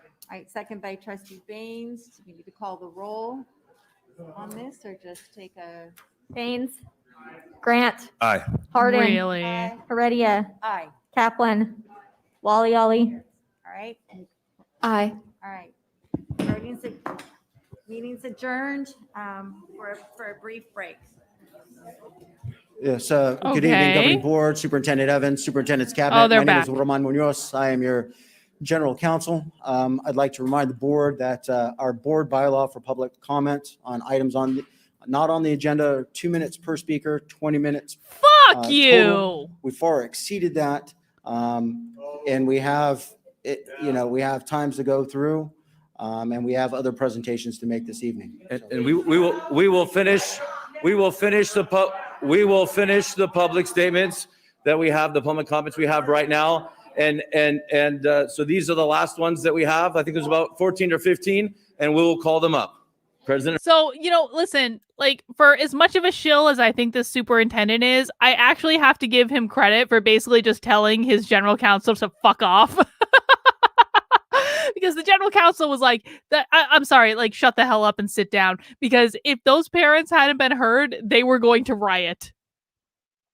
And I'm not even sure they got through all the rest of the comments, too. We're going to see. Heredia. Oh, where did the sound go? Where did the sound go? Oh, there it is. Okay, it's back. All right. Rick Potts, Christina Castañares, John Doe, Dwayne, another John Doe. So I don't know who's in for John Doe tonight. If you're going to be anonymous, pick a more unique name. Dwayne, Jenny May, Deborah, I'm going to say Hosem, Robert Hosem, okay, also, and Sachiko. All right? Yes. I mean, some of the times y'all can call in sick at certain situations, so I appreciate you guys being here. And for the parents and students behind me, if anything happens to you guys, whether it be minor or major, don't go to these people. You go to the police department first and file a report. Okay? Because I was put in that situation when I worked here. They threw me out like trash. And they kept the guy, he made $80,000 over here at Lodi Unified School District as a director of transportation. Isn't that great? Meanwhile, I suffered. I want to tell you a quick story, then I'll be out of here. I got ADD, so, when I was a senior in high school, I had history, and obviously the first report card was an F because, well, shit, that's how it is. But I had a really good teacher, and he sat me down and he said, read this book. You got to read it. I mean, it's going to be one of the best books you ever read. And I fell in love with this book. I really did fall in love with this book. And then now I look at what's going on now. It's the same similarities. It's what's going on in this country. And it's the Nazi. That's what it is. It's Nazi. You got to go back to the history books. You got to read the history book. All right. You got to just teach regular class. Leave the politics out. Because I'm telling you, communist is on its way. And if you allow these, is this guy fired yet? Is he fired? Paid leave. He's on paid leave. He's not fired. He's getting paid. Fire him. Find the other teachers, put them on paid leave, and have an investigation. Just do that. Who cares about the politics? It's the kids that count. I was worried about the kids when I went through my situation. I was really, really worried about the kids. And you threw me under the bus and threw me out like trash. Meanwhile, the guy was driving my route. He was a sick bastard. And he gets a raise, and he's director of transportation at freaking Lodi. Thank you. Unbelievable. So I'm going to say this guy obviously had a personal bone to pick, which is fine. But I will say that I think he made a really good point when he said is this guy fired yet? Because how it works in normal workplaces is that if a manager or the CEO decides to fire someone, they can fire them that day. They don't have to put them on paid leave. They don't have to do an investigation. They don't have to do any of it. There is no reason why the school could not have fired this teacher that day, except for, what do you think the reason is that they didn't fire this teacher? I'm going to ask the chat. What do you think the reason is that they did not fire that teacher on that day? And he was on paid administrative leave. The unions. Exactly.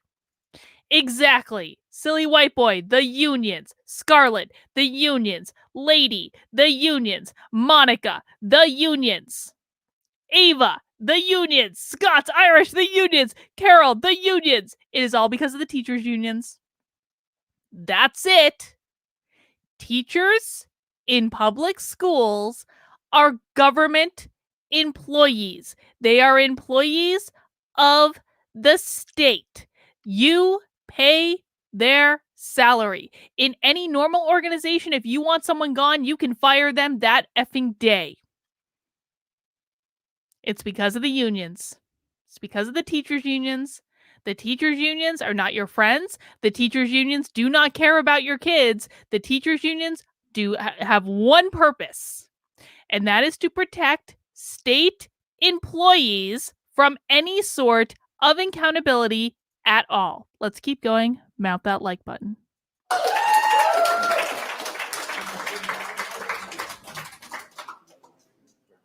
Okay. So before you speak, do you mind if I just need to gavel in and call the meeting back to order? I failed to do that. So I'm just going to call the meeting back to order. Let's have a order procedural at, motion. 7, I'll say 7. It was 7:20 when we came out here. Yeah, 27 fine. PM. Okay, whatever. Please go ahead. Thank you. Good evening, everyone. I don't have any kids at Intercom anymore, but they did attend Intercom High School a couple of years ago and last year. What I'm concerned about is the fact that we have taken God out of the classroom, but we're letting in this type of evil, which is socialism. Why is it that it's so hard to let God back in and have Because a it's against the balance? First Amendment. These kids that are being taught Marxism and socialism, Not if you guys constitutional. have noticed, they are more depressive. They don't have accountability. They're always playing the victim. We need teachers that really care for our kids, not because of their agenda. These kids nowadays with COVID, with the lockdown, they don't need socialism. What they need is accountability. And exactly from what I saw on the article, that he's saying, I'm gonna scare the F out of them. And then now he's talking about he's scared for his life because Veritas put him out there. What kind of example is that to our children? And he's teaching our kids, high school kids, our future leaders. This guy and whoever is associated with him needs to be out of that environment where our kids are. I'm going to have grandchildren, and I don't want my grandchildren to be exposed to this. Unfortunately, all our parents here do not have the capability to homeschool or take them to private school. We are depending on you guys to give that kind of environment for our kids. Keep them safe. Do not send them to a depressive and a black hole state, because that is what's happening to our kids now. Look at them, talk to them, ask them, because right now these kids can't even speak up for themselves in the classroom because they're afraid they're going to get an F. Okay. So I'm gonna give her a 3. I liked the passion at the end, but I will say the religious argument is not the strongest argument the right has, and it's purely because I can always point to the First Amendment. Yeah, well, that means you don't get to teach your religion in public schools. Public schools are public places. They're government funded. I'm not a Christian. I'm going to be real blunt. I do not want Christianity taught in public schools. Sorry, don't want it in any way. If you want to practice Christianity, go to church. Do it in church. Do whatever you want to do in church. Do it in your home. Do not put it in public schools. No. Those are values you should be instilling in the home. I am not a Christian. I do not believe in that. I am sorry. If I had kids, I would not want them learning about Christianity in public schools, and I just do not think that it is the strongest argument to make. Let's teach my religion in public schools. Well, guess what? You are welcome to teach your religion in your home. You're welcome to teach your religion in church. No.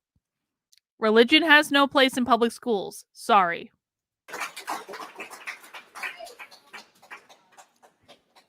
Good evening, y'all. So I have 4 school-age children, and as parents, we see this, but there's nothing we can say or we can do, or it's like our hands are tied and you all ignore it and act like it's not happening. The one time you guys get caught, I mean, what are you guys She gonna did do? make good Just, points. oh, act like you didn't know? Come on now. You guys know what's going on.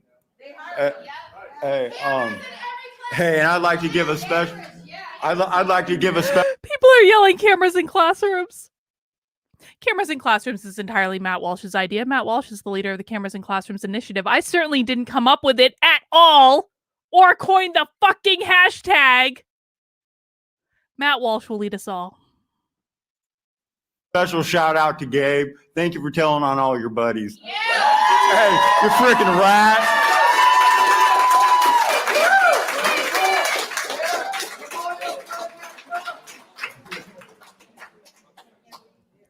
Hello, my name is Wendy, and as a former teacher, I know that we're not allowed to share our political views, and the students shouldn't know what we believe no matter what we're teaching. We're to teach the content and teach it professionally. Obviously, Gabriel did not do that, and we've heard lots of complaints about that tonight.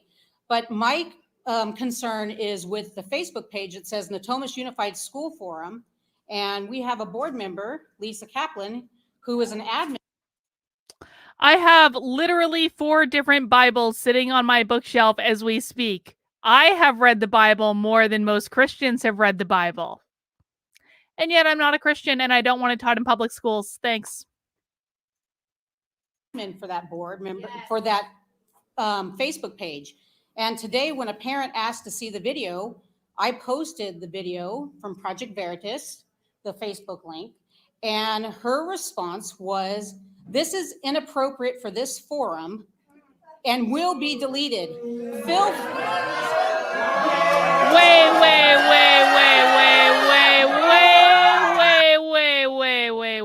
I'm sorry. I wasn't paying attention. I was yelling at someone in the chat. It's the I beer know that talking. we're not allowed to share our political views, and the students shouldn't know what we believe no matter what we're teaching. We're to teach the content and teach it professionally. Obviously, Gabriel did not do that, and we've heard lots of complaints about that tonight. But my concern is with the Facebook page that says Natomas Unified School Forum, and we have a board member, Lisa Kaplan, who is an admin for that board member, for that Facebook page. And today when a parent asked to see the video, I posted the video from Project Veritas, the Facebook link, and her response was, "This is inappropriate for this forum and will be deleted." Phil. Boo! Shame! She says, "This is inappropriate for this forum and it will be deleted. Feel free to Google on your own." It's a Natomas Unified School Forum page that's public. And my response to that was, why are we censoring this? It's inappropriate what the teacher did. So you're censoring the parents from knowing what happened, and you have no problem with that, but you didn't censor the teacher. So he had it blatantly on his walls. So why are you censoring parents and not the teacher? Why is what we want to see inappropriate? His own words. Why are his own words inappropriate? Because he's been caught, but what he's doing is not inappropriate. You should be ashamed. Way to call her out. Cheers to that lady. Okay. What I liked about that lady is she had a very clear example of the school pulling shenanigans. Pay attention to everything these people say, everything they do. Look at their social media. I'm sorry, if parents have not looked at the social media of every single one of those school board members, they're not doing their jobs. Make sure you investigate their social media. These people are brazen. They post what they're doing publicly. They will tell you exactly what they're doing. You just have to believe them and then use it against them and screenshot every single thing. Everything.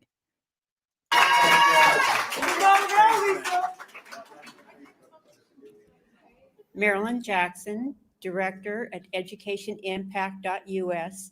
We are a California coalition of 18 organizations. We have conferences, workshops, and town halls to protect kids.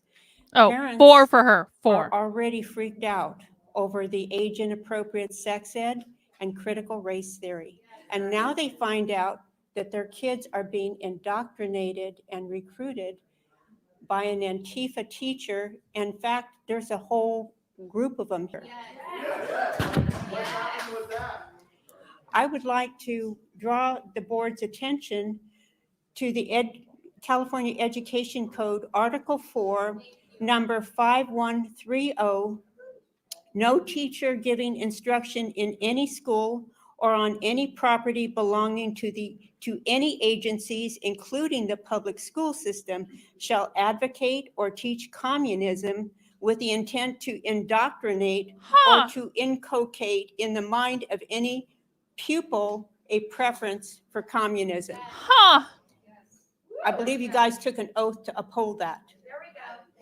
I ask you to consider the kids, the parents, the California Ed Code, and your legacy, your personal legacy, because the entire nation is watching. As of last month, 54 school districts and 135 school board members were targeted for recall. Parents are not putting up with this anymore.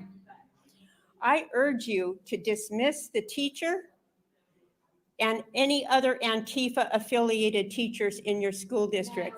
Thank you. Yes.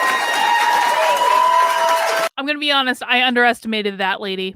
I did. I underestimated her. And like, I'll give her like a 4. I'm not saying she's like off the charts, but what I did like is she was like, let me tell you about the law. I liked it. Like, it was like a little sassy. I liked it. I did. She won me over at the end.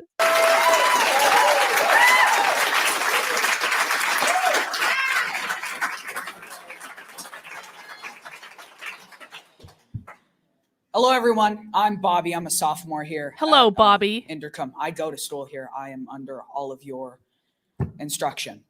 I was called last year when I started freshman year under the lockdown, politically illiterate, and all of my beliefs politically illiterate under Gipe. A teacher I didn't even have. I didn't even know the guy. I was called politically illiterate for comparing his system and this entire system of the lockdown and all of that to socialism. Politically illiterate. Now, I have to say, I had a teacher before all of this, 8th grade, right before the lockdown happened, Mr. Fernandez. He escaped communist Cuba, moved to Russia, then that went communist, and it went to the Soviet state. Socialism takes your healthcare first. They own your body. Second, they take your education. They own your mind. This needs change. This needs change now. Bobby. I don't know what else to say, but you all need to rethink all of this, and it needs change. I was in a class, I'm Jewish, I was in a class, and there was a Free Palestine sign next to a Planned Parenthood sign, flags of the LGBTQ, and women's rights. Do you not see the irony, the contradiction that's being taught? They were telling us we must identify with history personally. I need to personally identify with Hitler to know what he did wrong? No! Thank you. Thank you.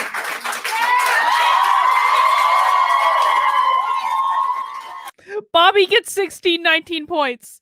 Bobby gets 1,619 points. Bobby is the winner of the day.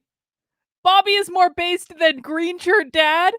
Bobby is more based than Blue Shirt Mom. Bobby has won the day. Yes, Nick. Bobby is a Chad. Bobby is absolutely a fucking Chad. I want to interview Bobby on my channel. I want to find Bobby. Help me find Bobby so I can interview him on my channel. Bobby is the best. Bobby is our new hero. That was amazing.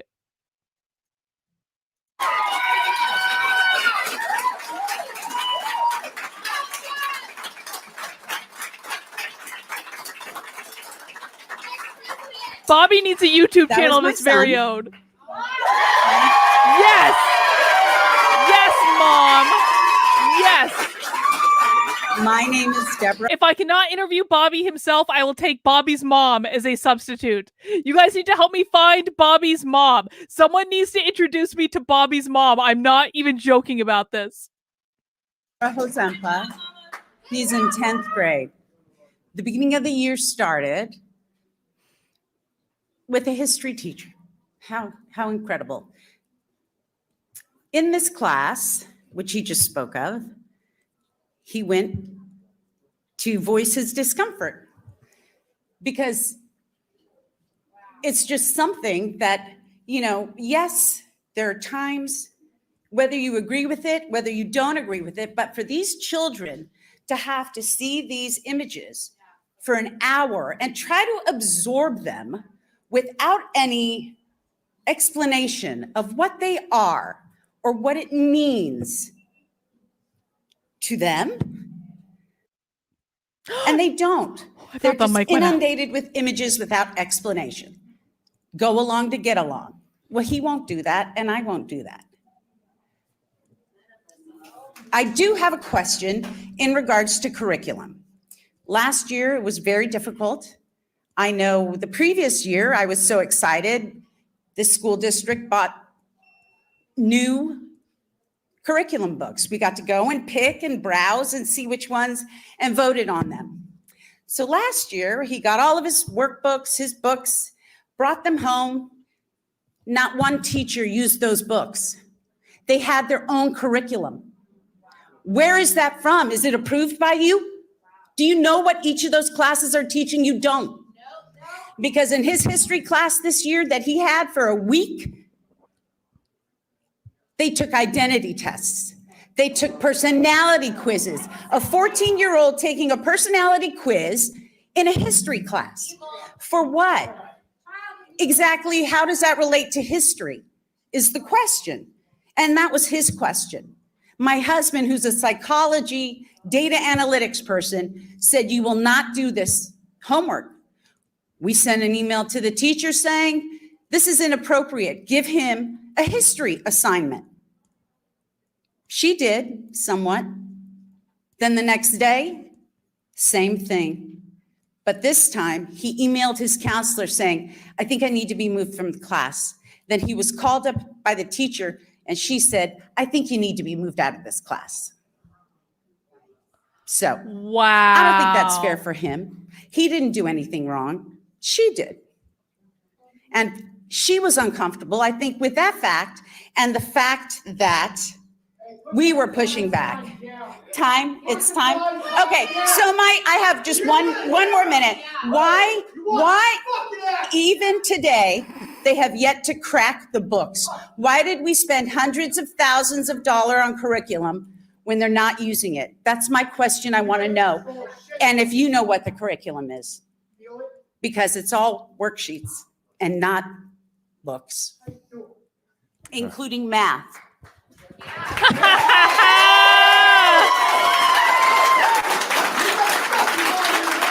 I want to interview Bobby and or Bobby's mom. If someone can help me find Bobby and or Bobby's mom, we can have them both on together.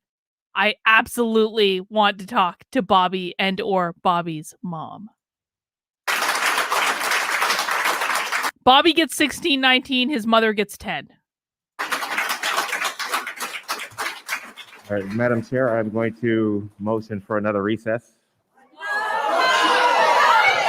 Second. Second the motion.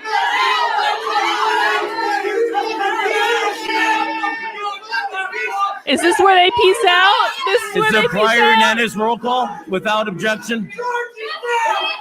This is where, that's it! Oh my God, those fuckers!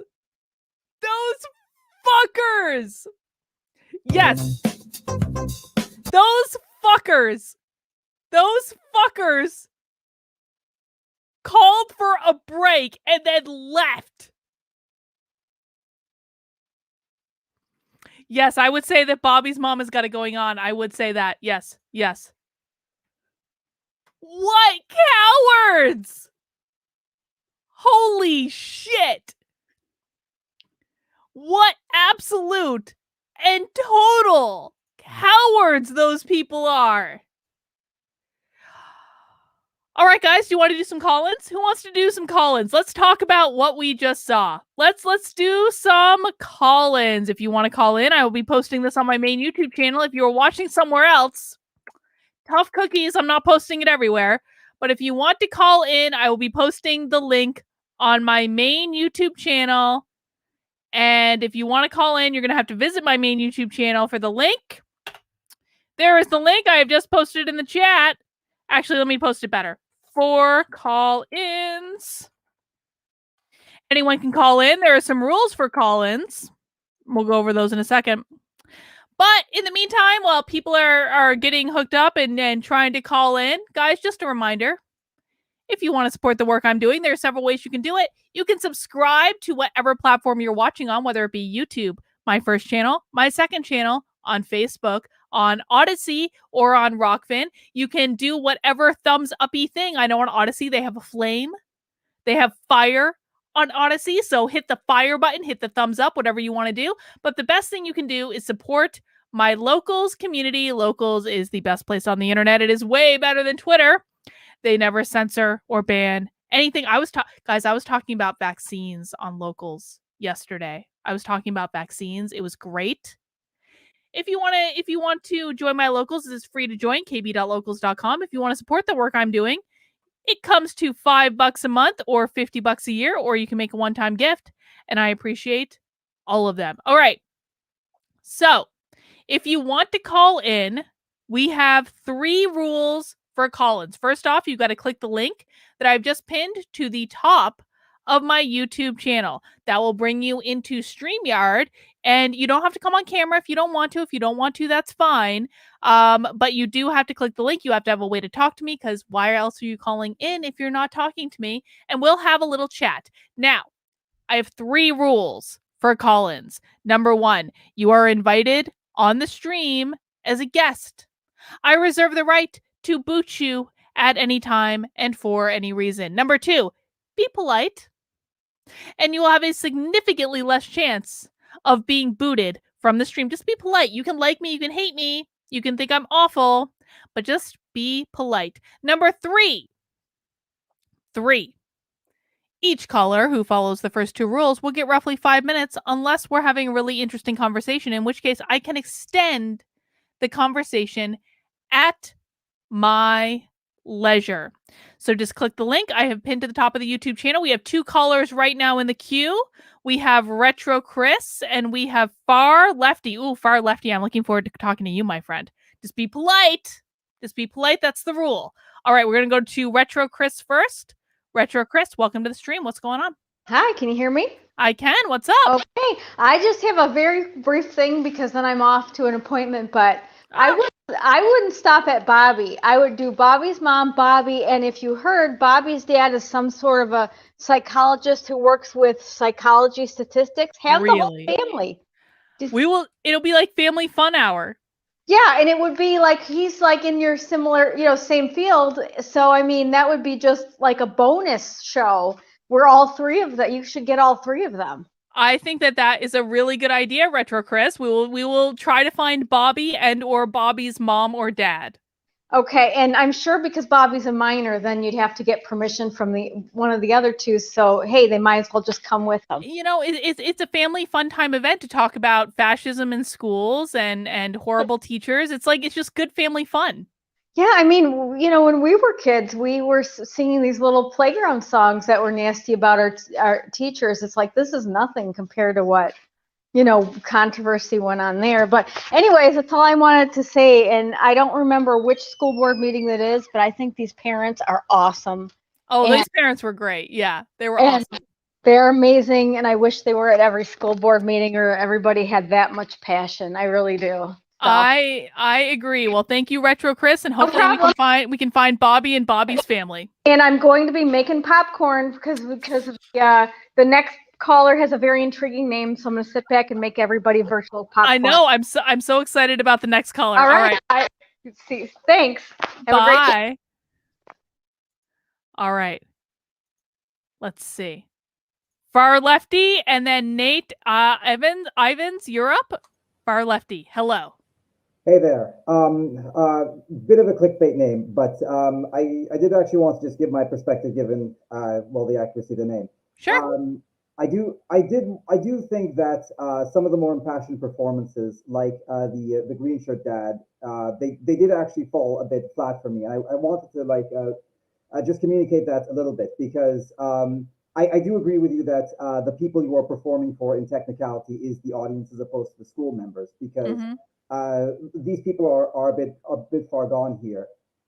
This seems to be an entire institution based off the numerous testimony that we've gotten that this is an education, this is a system that's become ideologically corrupted. And it's a shame. I'd like to move to Sacramento one day, and I now know which school I can properly avoid. Well, that's interesting given your name, because is far lefty like totally out of like I would, where I do you would actually say stand? my proper identification would be something in between far lefty and opportunity Democrat. So like there's a big mix of Okay. those items, but the name's pretty accurate. Okay. I did have like some contentions with some of the people you thought to be the many marks above 5, because there comes a point where not only are you going to be discussing to people who are going to be supporting you, but you're also going to be talking to people who are in opposition. And when we have like the video which demonstrates child abuse, and that is what it was, I think. I don't think I'm very far off in saying that. No. At some point when you start bringing out the impassioned things, and I can start to kind of see where certain ideas are going to seep through, that's going to be harmful. However, the people who were just like a bit more properly put together and who actually made the more calm, reasonable arguments, well, those are the instances where I personally panicked. I'm starting to have a bit of a brain fart. I apologize for everything, but yeah, that's pretty much all I wanted to come on here and say. No, I mean, I think it's really interesting that you kind of characterize yourself as like between like far lefty and opportunity Democrat, but like you also acknowledge that what this guy was doing was really, really, really bad and not called for under any circumstances. At some point, it becomes unambiguous. Yeah. I don't want to.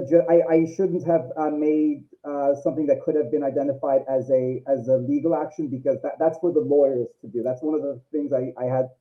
That's one of my concerns about the green shirt dad. Now, the politician I forget if she was a congresswoman or a governor or whatever. It's totally within her wheelhouse to do so. But the green shirt dad, I thought, okay, no, save the legal arguments for the lawyers. And I think at this point, like, if this isn't one of those cases that produces a lawsuit, I don't know what the hell is. So I want to ask you though, just because you have identified yourself as being on the left, and I feel like we already have a rapport. We haven't called each other a name yet, which I think is good. What did you think when you first heard about this whole Project Veritas story? What did you think about this guy? Let me tell you the timeline here. You started streaming. The video was like some minutes in. I figured out what the video was about. Then I watched the Project Veritas video. And full disclosure, just because I watch everything in like 2 times speed, just because time is a finite quality. I didn't like really think of anything of it, because it's just like, okay, so one bad teacher happened doing one bad thing. It wasn't until like I actually got into your live stream where I started to hear the testimony from other teachers saying like all these horrible things, especially including my son had to be moved.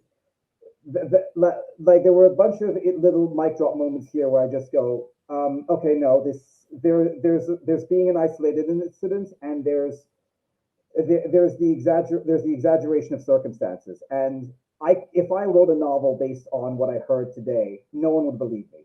Yeah. And this is where I think things just start to get intense. Well, and I think it's where it starts to go completely off the rails too, because I mean, I every single day look at curriculum or training design that I'm like, this cannot be happening. This is a dystopian reality. And it's kind of like, I mean, do you feel, I'm going to ask a little bit of a leading question, and you'll just have to forgive me because I've had like a beer and a half and they're like big beers. So like, I'm not trying, but like, do you feel like this undermines kind of like what you believe in when you see this stuff plastered on everything, and you have these far left ideas? No. Why not? The ideas deserve to stand on their own. If poor execution is poor execution. Now, if you'll give me a specific example, I'll be able to like agree or disagree on these premises. But you know, like for where I am, I do believe there is such a thing as a sensible approach. So, for example, if let's assume that I'm someone who tried to get people to believe in Christianity. I'm not just going to go ahead and say you go to hell and you're going to hell, and you know, I'm not going to start being mean to them. But that doesn't necessarily mean that the ideas themselves are invalid just because the presentation is damaged. Now, for the things that you've been covering with the CRT, well, that I do believe that that the basis for that is not there would be generous. And this is where I'm sorry, and that's kind of like those are the instances in which I'll say like, yeah, there are certain bases which don't have any value at all, but for the most part, I look at these things and I don't lose faith in the ideas. I lose faith in the people teaching them. Fair enough. Fair enough. Anything else to add for today? I just want to say, I really do hope that you do a lot more on the make a lot more content on the workplace psychology videos or the or your experiences in more so like what you would be teaching to people, because if I have to pick out the items that I feel have added the most value to my life based on your content, I'd say it's those videos. Okay. And one of I'm gonna screw up the phrase, but like but like I've said it a bunch of times now. I believe it goes something like it's not what you say, it's how you say it. People will forget what you make them. People will forget what you said, but they will remember how you made them feel. It was something along those lines. I'm gonna screw that up now because I'm on live and I'm a bit nervous, but it was something like that, and it's just been a massively it's just been something I've been able to utilize massively. And all right. Thank you for that. I was hoping that in the future, create more content along those lines. No, I probably should. It's something I've thought about. It's something that I have mixed feelings about, to be honest, because it seems like it's just not the best received content on my channel. And so when I posted that content, I look at the numbers and I'm like, oh, people don't want this. But, it's something I've been thinking about because obviously I love that field. It's something I dedicated my life to. And it's just something I don't talk about publicly a lot anymore. But it is something I've been thinking about lately. So you might get your wish on that. So thank you for the feedback, Far Lefty. And I appreciate you coming on the channel because I don't get to talk to Far Lefties all that often. And I actually want to have these conversations at the end of the day. Well, yeah, it's nerve wracking. And there's such a thing of just like, here's a big worry that I think that a lot of people are missing about people on my end, specifically the far end. It's that there's a nervousness aspect because let's assume that people are going to be watching two different films and then are expected to have the same conversation. Who's going to end up the villain in as a descriptor in those films are going to be a little. There's going to be some conflicting opinions.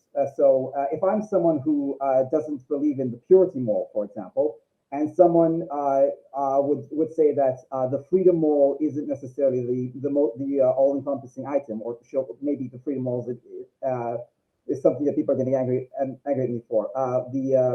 The fairness moral is going to be something that they don't value very highly. Well, there's going to be a fundamental disagreement there to the point where we might end up calling each other villains. And I think there's also the nervousness there that the people who aren't just I'm not really cancelable. People don't know who I am. My friends can barely get a hold of me on a good day. So I'm not necessarily worried, but this is going to be the big problem with a lot of people. And there's also just the YouTube algorithm filtering between what kind of content people like and what people don't like, and it's gonna push people to one side no matter what happens. Right. Well, I hope you feel like you've been treated fairly. You got a chance to say what you wanted to say. And, at the end of the day, I do want to invite people who disagree with me, except for Vosh, to come on this channel and to have a conversation when I'm doing call-ins, because I do actually think it's important, even though we probably disagree on a lot of things. I think there's also things we could probably find common ground on, as we seem to actually hear today with this teacher not doing the right thing. Yeah, I do. If I may, I'm not a Vosh fan. Let me be very, very clear about that. But is there any redemption for Vosh in your eyes? Oh, of course. I think there's redemption for everyone. I think at the end of the day, my perception of Vosh is that he's still really young. He doesn't look young, but he's still really young. And I say it all the time, I thank God that I wasn't doing YouTube in my 20s, because the stupid shit that would have come out of my mouth in my 20s, and that's not a slight to anyone in their 20s. It's just I look back on it now being older than that, and I'm like, oh my God. And so I think there's redemption for everyone, to be honest. And so yeah, I think there is a redemption path for Vosh, and I hope he stops being such an asshole. Okay, so I want to make the joke, but it's going to be a bit, but I don't know, but it's probably going to end up being a trap, so I'm not going to say it, though I want to.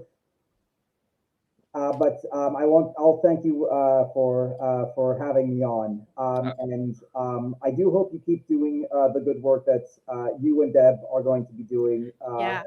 Helping people figure this out. And if you want, if I may just add one thing that you might do is you might try to like author a letter specifying what you would condemn about the actions undertaken. Post those on your locals and reference them in your YouTube channel to funnel people into the locals. Oh, that's a really great idea. I might do that, and I will be on Deb's channel next week. We're having a panel about women who were tomboys growing up, which I think is actually going to be really interesting. So I love Deb, and thank you for joining me for our lefty. I appreciate it. Okay, I hope you all have a great day. Not just you, Colin, but everyone in chat. Make the most of what you can, and I wish you all the best. All right. Thank you so much. Look, guys, we can find common ground when we want to. Isn't that great? Logical Gamer says, Carlin, thanks for the work you do. Did you watch the Merrimack, New Hampshire school board meeting about mask mandates? I went there and with the brochures for my homeschool co-op in Derry, Latitude Learning. No, Logical Gamer, I literally live down the street from the Merrimack schools. So like, I actually did hear about this. I haven't watched it, but I did hear about it. But, you know, like reach out to me and let me know about your homeschool co-op, because like Derry, that whole area, oh dude, they're totally woke. Okay, guys, we have a lot of people. We have a lot of people in the studio right now for call-ins. If you'd like to call in, the link is at the top of my YouTube channel. We have Nate, we have Charlotte, we have Greg, we have Casey, we have Nick, and we have M169 in that order. Nate, you're up. What's going on, Nate? Oh, hello. Can you hear me? I can. I identify as a ceiling today. That's why I couldn't think of a good picture. Excellent. But, I saw you trying to put a picture of art up, but it's okay. Yeah. But no, your presentation was really good. I'm glad you did this video because I wanted to see like everybody's response to it. But it's interesting because even on social media, comedian Rob Schneider talked about like, wow, this is common sense. This is everyday America rising up and expressing how they truly feel. And my thing is, if this is happening in Sacramento, I feel like this represents almost how most of the United States feels, but is afraid to like speak up about. Because it was a very diverse audience of all types of people, all types of political backgrounds. So when the media tries to paint everybody as right wing, and it's not true. For example, I don't want to get into, you know, obviously I have family in the education and academia and education institutions, but and last time you gave me some really good advice. You said the best thing to do is buy the material, the curriculum, and basically send it to them and let them read it for themselves. So I think I'm going to do that because you're right. These conversations are very divisive. And as far as my sister goes, she's not going to listen. She's gone really off the deep end. So I have nothing against her, but, you know, I think buying the materials that she hasn't read yet and then just sending them to her would probably be a good idea. And I'm always leaned left, you know, like the last guy made a lot of sense because it's not the ideologies. People have the right to believe whatever political, philosophical, religious, or whatever they want. The fact is how they bully people into straw man arguments and bad faith. Like they tell you, if you don't believe in this, then you're this. And it's like, no, you should be able to believe in that. And I should be able to believe in this. But just because we disagree doesn't mean that that they want to label everybody fascist, Nazi. And it's not true. It's like there's a lot of left-wing people, a lot of progressive people that are being pushed out from their jobs as teachers, as professors. But not only that, psychologists, doctors. And, you know, I'm at a point, I don't want to go to a psychologist because I don't trust the professions have gotten woke and they're not going to diagnose the real problem. And with all the institutions, they've been finding somebody that's independent on their own, that's licensed is the best option because then but everybody's forced to go along with things. And it's like not true liberalism. It's not what liberalism is about. It's about individual freedom and everybody's right to be an individual and to express themselves with free speech. So I don't know how this happened, but I mean, maybe it will swing back. Like you're right. Like you were saying before that it's like things are like a cultural pendulum. Everything's like a pendulum. going really far right and really far left. And I think eventually it will swing back to the middle, but everybody's just got to form their own independent groups and nonprofit organizations and non-government organizations, like a lot of people are doing now online. Walkaway is a good example. But I mean, I am at a point where I've had medical problems in the past, and I'm going to eventually get a vaccine, but I'm almost mistreated by my sister. Like I'm a bad person because I didn't get it. And my thing is, I am going to try to get one shot and then I'm going to go for a job. But beyond one shot, I don't know if I can do that medically. And so there's a lot of this too. You know? I'll tell you, if I get vaccinated, and I was actually having a conversation with someone today, I was like, because first off, I want to be able to travel. And I am actually really worried that they're going to screw around with traveling with the vaccines. I mean, like I already can't travel internationally unless I quarantine. And so I said to someone today, I'm like, maybe I should just go get the J&J and just get it over with, because I'm not afraid of the J&J vaccine. I wouldn't get the Pfizer one. This is a personal opinion. Check with the CDC, talk to your doctor, make your own opinions, whatever. But I'm kind of in the same place. And in reference to psychology, it sucks because the profession is so woke that even if you find someone licensed, the license doesn't mean anything anymore, because the organizations issuing the license are so incredibly woke. It's ridiculous. Like I know a psychologist who kind of spoke out about some of the woke stuff in the profession, and it resulted in him being investigated by the licensing body.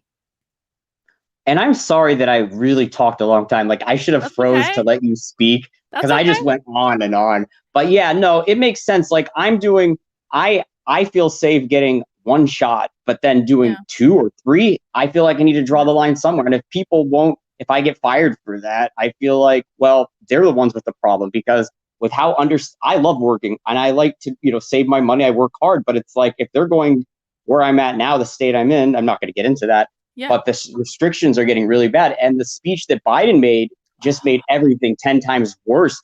I don't know how I've talked to people on the left, and most people, left, right, and center, did not like that speech yesterday. Most true liberals, conservatives, and moderate people didn't like it. Even people that are left-leaning didn't like it. Good. But there's a lot of people that are trying to defend it. And I said, look at the history of the eugenics movement, or even Tuskegee Airmen. It's like, look at the bad things that happened because of medicine and corruption within the fields of science. I said, if you don't look into the history of that, then I'm not saying that this is that, but I'm saying that people need to look at that to understand why people are hesitant.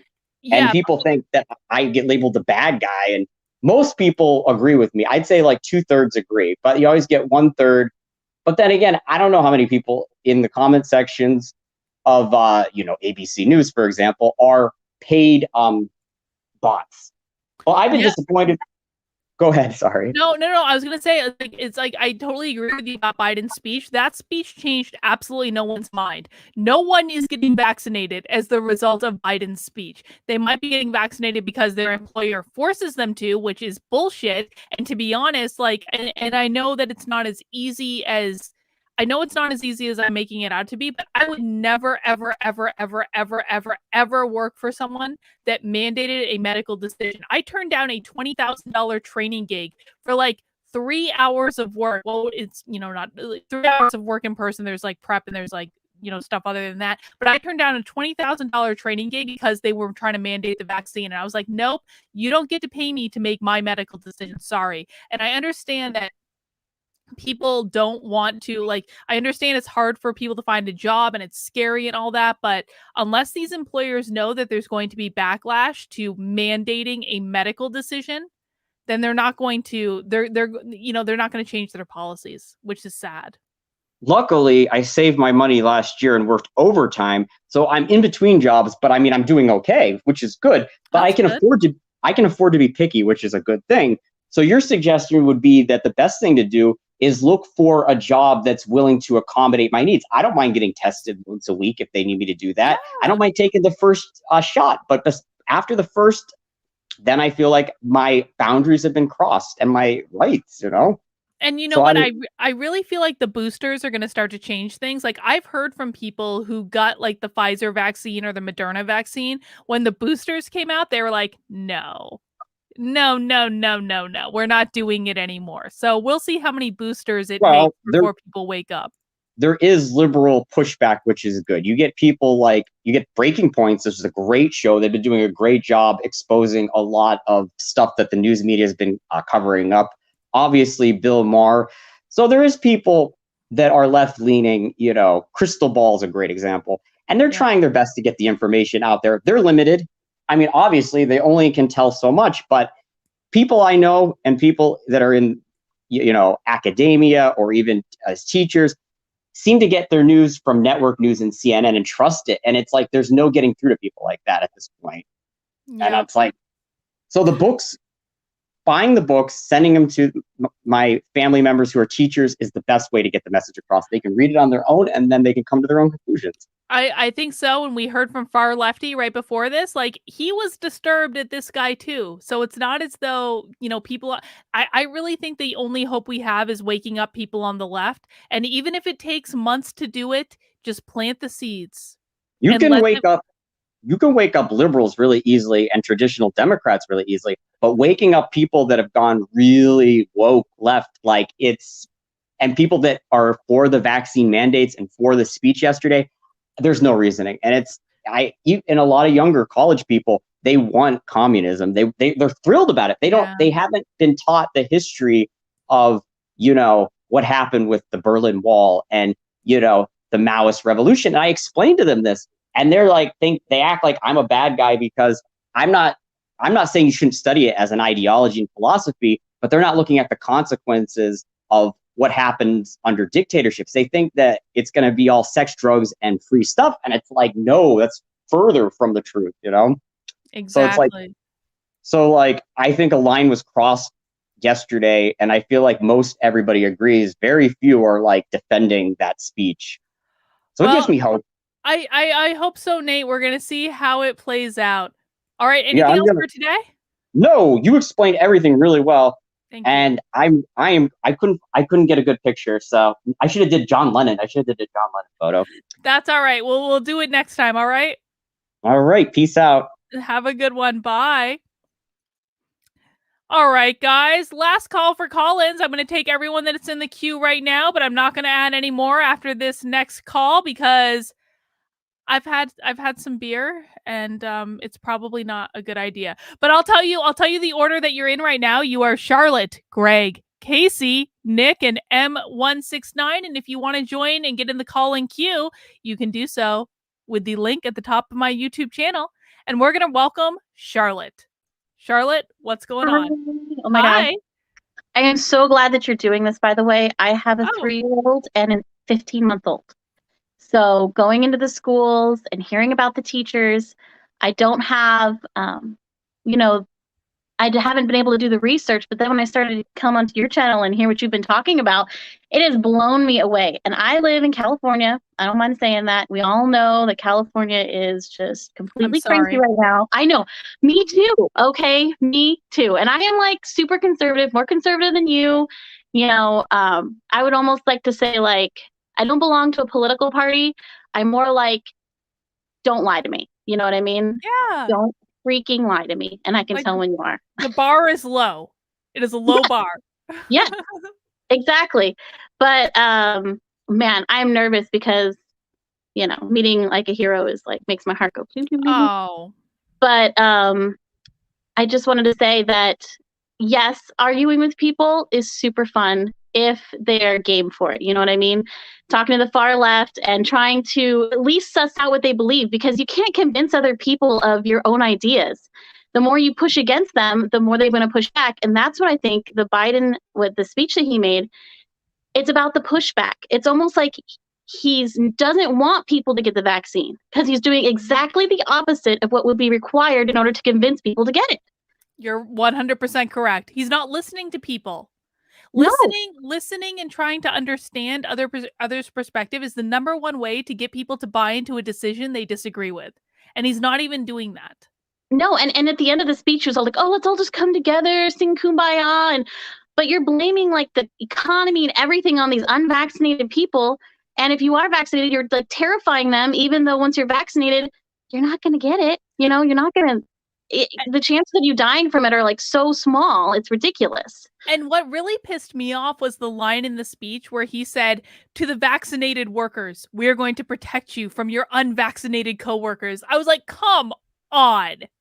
Safety, safety, safety. You give up all your freedom for safety, and then you're not even going to be safe. You think a communistic government is going to be safe? You think you're going to be happy just living off the government dime and not having any meaning to your life, not having any work? You know, people these days, oh, I don't want to have, you know, kids or a family or get married or buy a house because I just want to, you know, roam the countryside. And well, what are you going to do when you're in your 60s? You know, what are you going to do when you retire? What are you going to do when you look back on your life? Like, what are you going to have, you know, to leave behind to anyone? You're just going to disappear. No one's going to ever remember you. Yeah. And I don't know why it's so hard to tell people, just look at the, you know, you talk to your doctor, make your own choice. Everyone has the CDC data available to them. Everyone has, you know, free vaccines available to them. Make your own choices. But it's the principle of the thing. It's the principle of the thing. Yeah. It's not the thing itself. Vaccine, don't vaccine, you know, it's the principle. It's the way they're going about it that can be applied to other things that is scary. You know what I mean? This is just the testing of the waters. They're dipping their toes in. And all you got to do is look at China. I mean, I know that's trite, but it's terrifying what they've gone through over there. Terrifying. Yeah. And look at Australia. Look at Australia. Oh my gosh. They're not even reporting anything on Australia. I have to dig super deep in order to find those stories.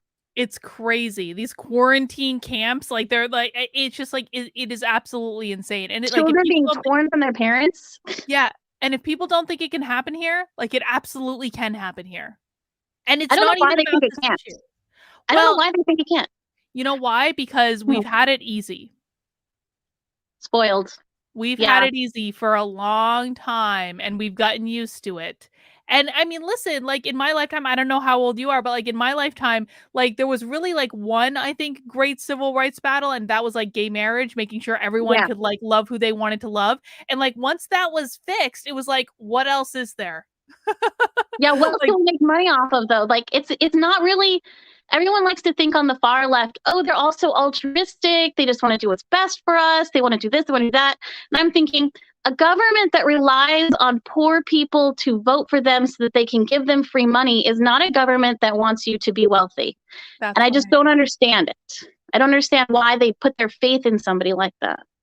That is exactly right. Well, are you making plans to homeschool your kids, or are they going to go to public school?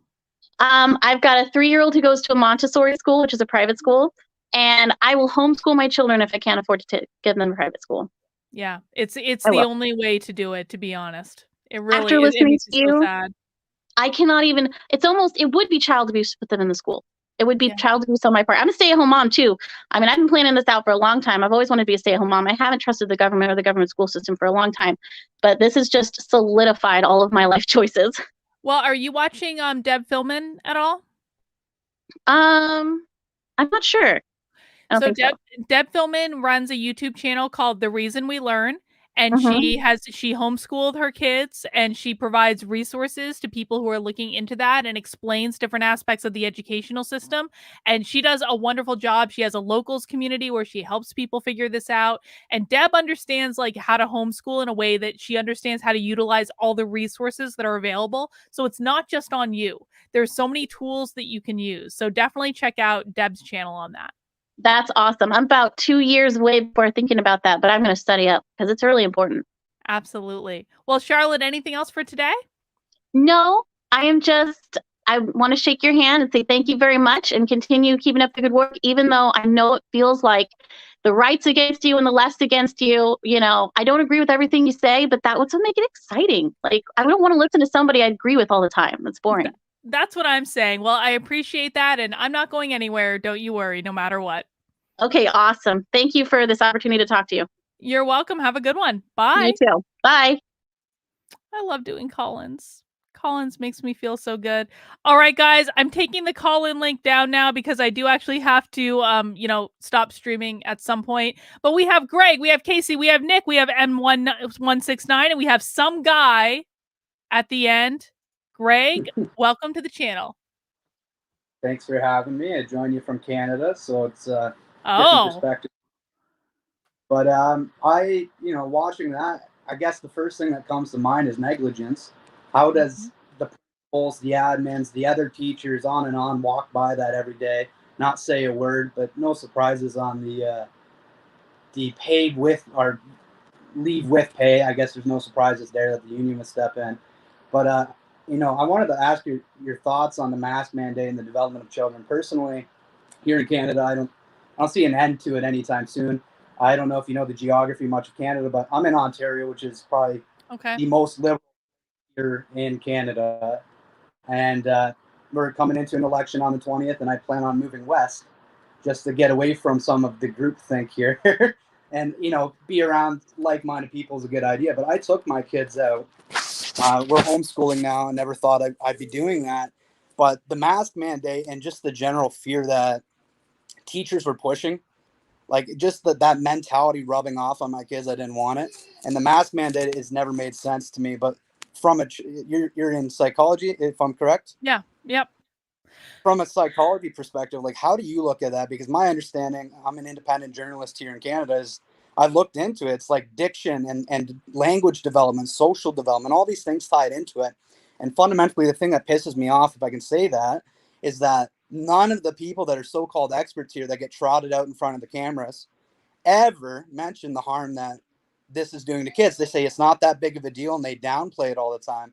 But everything I know about development, social behavior, psychology behind it says that this is, we're coming at 18 months now, almost at the 2-year anniversary coming up on, and that's 2 years of school that kids haven't been seeing their teacher talk, haven't been seeing their friends talk, been socially isolated. So just what's your take on that? So my take on masks, and this has been my same take from, frankly, the very beginning. I was always very opposed to mask mandates in any form. And my take on it is a little bit different in that our mouth is the thing that we use to express ourselves. It's the thing that we use to give value to the world. And if we are covering up our mouth every single day, that is going to inhibit our ability to express ourselves. Now, separate from like being a professional psychologist in real life, I had a childhood where I grew up not being able to express myself. I know what it means to go for years at a time not being able to say what I think. And that had a pretty profound effect on just how I valued myself, my self-esteem, my confidence. And so I think in 5 to 10 years, we are going to see a crisis of mental health of the children that have been forced to wear these masks. I think we're going to see increased depression, increased anxiety. I think we're going to have a lot of issues in terms of self-esteem and confidence. I think we're going to have issues in terms of them being able to even vocalize their thoughts, vocalize their emotions. I think we're going to have issues in terms of them being able to read the emotions on other people. I mean, this is going to be a boon for people who work with kids with autism, because this is what we're talking about with autism, not being able to recognize social cues, right? It's going to be the same thing, but it's going to be self-inflicted. So I think it's going to cause a lot of mental health problems that people are not talking about. So I feel better now. You're confirming a lot of things I've already talked about on my show.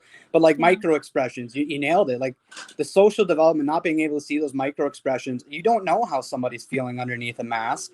And I think about, like, I grew up, I was pretty kind of similar circumstances, actually. I never really expressed myself, grew up in a turmoilist type home, verbally abusive, sometimes physically, and got used to that, bottling things in, never talking. But like, if you're a kid and you're kind of socially awkward and now all your friends are masked up, it's like, what is that doing to these kids? And you just further isolate them. And like, I'm watching here, and it's like all these promises, like, we'll throw money at the problem, we'll develop a 3-digit mental health hotline. Like, these are the solutions being trotted out by politicians and experts. And I just, for once, I want to hear somebody just say, like, this is fundamentally wrong. We're not looking at the big picture here. There's no cost benefit analysis. Still hasn't been one. We're 18 months into this freaking ordeal. I know the States is fundamentally different, but I feel like we're further down. Yeah, you guys are. We are further down the clown road. Quebec has their passport rolled out now. Ontario, they're talking end of October. I don't even know if I'll be able to get a job here in a month or two. I have to go back to work. I'm not making enough. You got to go to Nova Scotia, man. You got to go to Nova Scotia. I think they got their own. They had for a while. I don't know how much you know about what's been going on here, but they had a bubble, and you had to ask for permission to travel within our own country, and you had to get approved by the government And what are your reasons you're going to be here? And how long are you like, this has already happened in my country.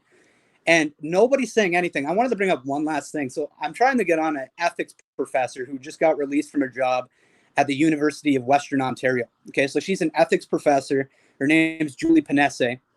And she got walked out. 20 years she served her students. Nothing but positive reviews she's had. And another ethics professor, I just want to get your thoughts on his thoughts. He threw her under the bus and kind of said something that I think is indicative of basically what I've been hearing politicians, the elites, and experts say from the very beginning. And the ethics argument he laid out was this: well, it's not coercion. Oh, it's not coercion. I mean, we're just saying that you won't be able to work, you won't be able to go certain places, you won't be able to live a fundamentally full and happy life if you don't do what we say. But that's not coercion, and therefore it's not an ethics violation. This was literally the argument laid out by a fellow employee that she worked with. And so I just want to get your thoughts, like from an ethics standpoint, what are your thoughts on this? I think it is absolutely coercion. I mean, I think I said this on the stream. I was having a conversation with someone literally today saying, maybe I should just get the J&J vaccine and just like call it a day, because like, I think I'm going to be forced to get it at some point anyway, if I want to travel. And it's like, it absolutely is coercion. You cannot live a normal life without it. And I also think there's a more insidious aspect to it, which is the social ostracization. Like, and this is why I'm so pissed with like people pitting vaccinated people against unvaccinated people. It makes absolutely no godly sense. These people are not a danger to you. If you are vaccinated, they are not a danger to you. And so like the social isolation, the social ostracization, the othering of these people, it is an ethics violation on several different levels. But I think the lesson from all of this that I think everyone should internalize is even the experts, and like the experts, and like I'll even say this to myself as like a psychologist, like I don't know everything. The experts don't know everything. We might have a mile of knowledge, like a mile deep of knowledge in a singular, really highly focused field, but most of the time we're just making shit up. And so don't rely on anyone. Like common sense is common sense at the end of the day. And it's like, if you're running around telling people to cover their mouth, if you're running around trying to mandate people make a medical decision because of your personal comfort, this doesn't pass the sniff test, just on a very basic level. And I think sometimes people are afraid to speak out because they think like, maybe I don't have the background or the experience or the credential. No, Yeah. this is just human common sense, and we are all capable of that. You talk about pinning the vax against the unvaxxed. My wife literally today came home. I hope she doesn't mind. She's in the room, but she came home in tears today. So another fire at a Walmart here. Somebody set fire to the toilet paper section for the second time in a year and a bit. And so we were forced to go out of our way. Yeah, this has been a reoccurring theme here, at least in the area I am, Kitchener in Ontario here. And so we were forced about a year ago to go to a Walmart on the other side of town, harassed, accosted, multiple managers watching over us, basically, why, questions up and down. And she comes home today in tears, same thing, a year later, and customers are getting in on it because now it's a virtuous thing, right? To be an asshole, if I can say that. It's, it's the government's mandated and sanctioned that it's virtuous to treat people like garbage. And I guess all of this I'd say is like, if it works, my whole thing is like, I would be a lot less hesitant. I personally not vaccinated, but I'd be a lot less hesitant if they acted like it works. How did we go from we're going to overwhelm the hospitals? Oh, we need to get the most vulnerable vaccinated. Well, it works, right? I'm going with what you're telling me. It's safe, it's effective, and it works. Then how do we go from that? And then all of a sudden it's like, you know what? A year later, we're at like 83% vaccinated in Ontario of eligible people above the age of 12. You're telling me now that you're concerned about the hospitals being overwhelmed when over 90% of the people that are supposedly at risk are vaccinated. And so this is like the mentality here. And I don't know how to break it. I wish, if I can say this, I wish there was a little bit more American ideology here in Canada. Maybe that Albertan style could come everywhere would be helpful, because I think Canadians, the fundamental issue I see, I don't know what it's like where you're at, but people mistake being kind for being good.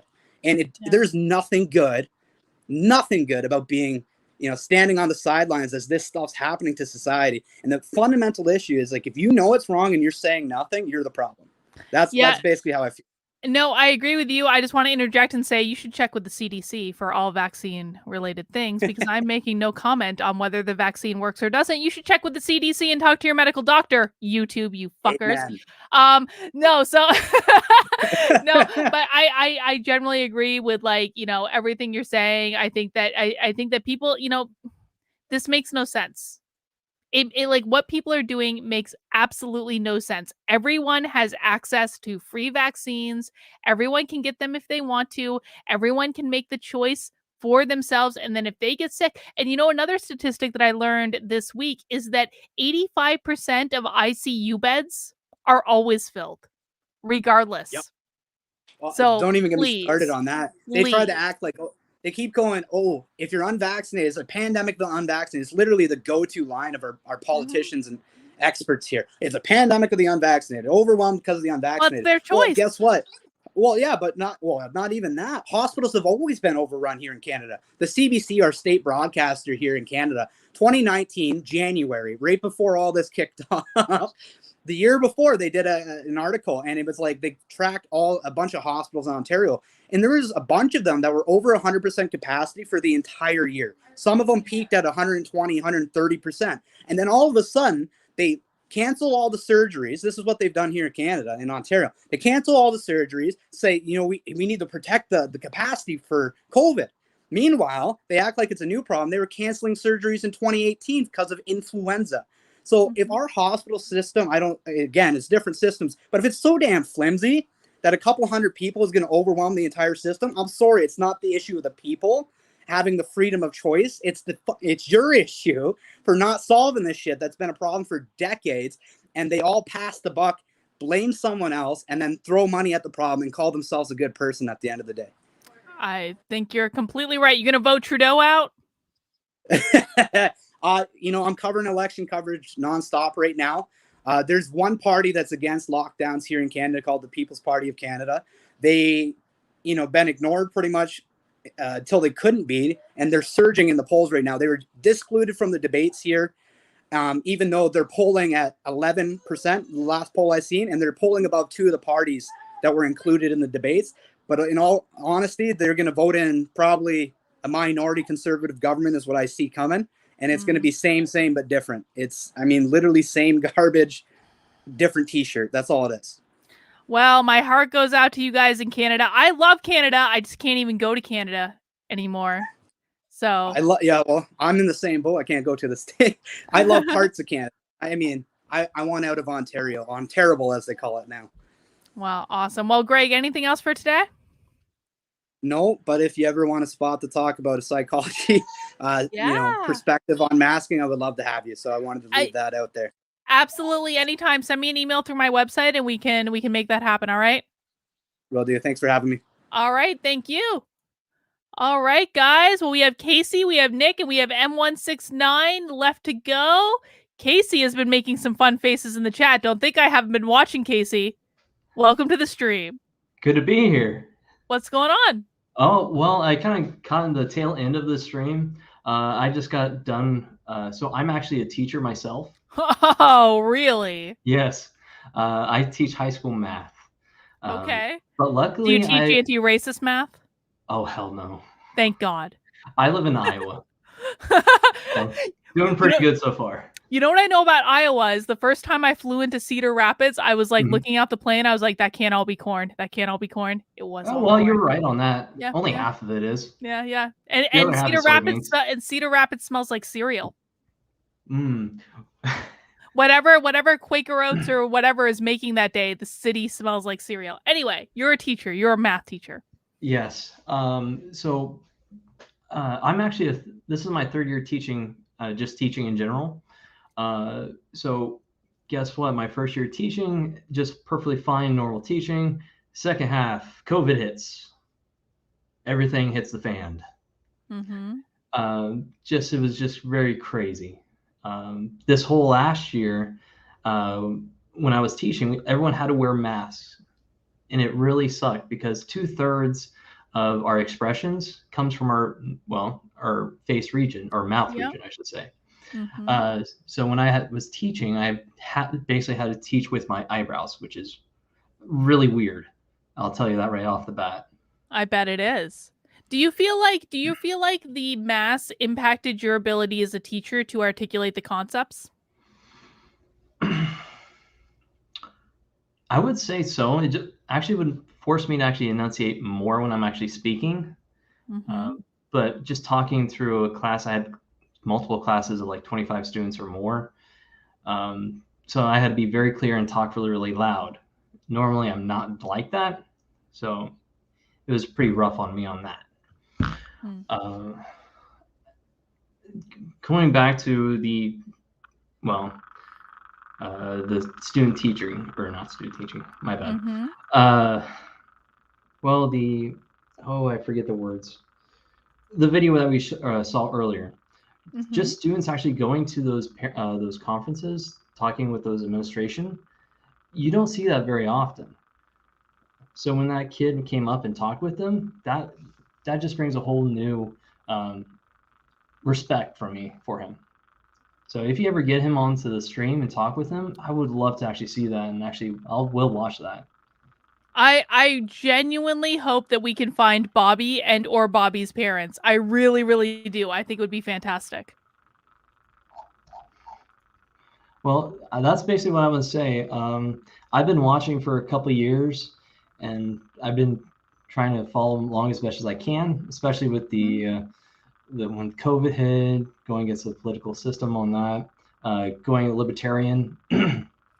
And personally myself, I would count myself not a party, because I want to look at the reason about what's happening. But that's me personally. Yeah.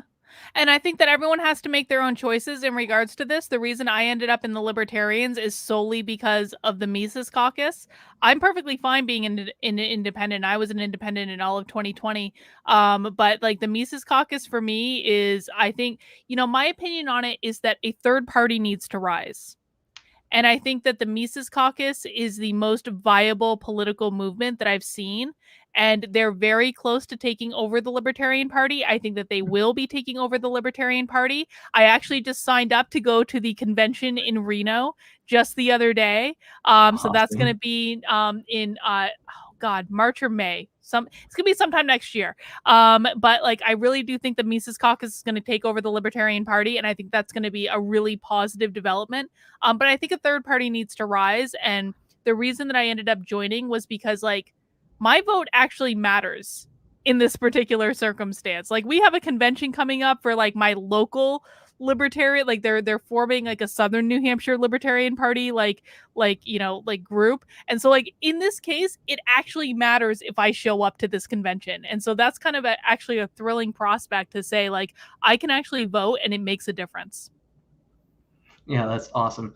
I'm totally for having a third party politician actually hopefully rise up and people actually get a vote for him. So when we actually have the political debates, we actually have someone else up there other than just, hey, do you want to vote D or do you want to vote A or R? Maybe we should have an A somewhere in there. The American Party, maybe? Maybe we should. Well, pay attention to Dave Smith and watch what he's going to do in 2024, because I think it's gonna rattle some people. All right. Well, I'll see if I can follow along with him. All right, Casey. Anything else for today? No, just want to say thank you for having me on. It's awesome. Well, thank you for joining. I appreciate it. Have a good one. We'll do so. Bye. All right. We have Nick and then we have M169. Nick, welcome to the stream. Here's hoping this works. I hear you. What's going on? Yeah. Not a whole lot. First time I've actually got to catch one of your streams in a long time. Oh, well, the schedules don't match up. Yeah. But it was good. Thank you. What would you like to talk about? I'm actually kind of curious what your thoughts are in regards to the overall, I guess, strategy when it comes to like things like the Marxism, the CRT, all that kind of whatever they're going to call it this week. Yeah. The people who are propagating this, the teachers, the educators, even just activists, is it part of something bigger, you think? Or do you think they're just being the useful idiots of the people who are in power, want to just keep everyone divided? Is it just a new tactic of the week? or is there a goal? That is a really great question. I 100% believe that most of the people propagating this are useful idiots.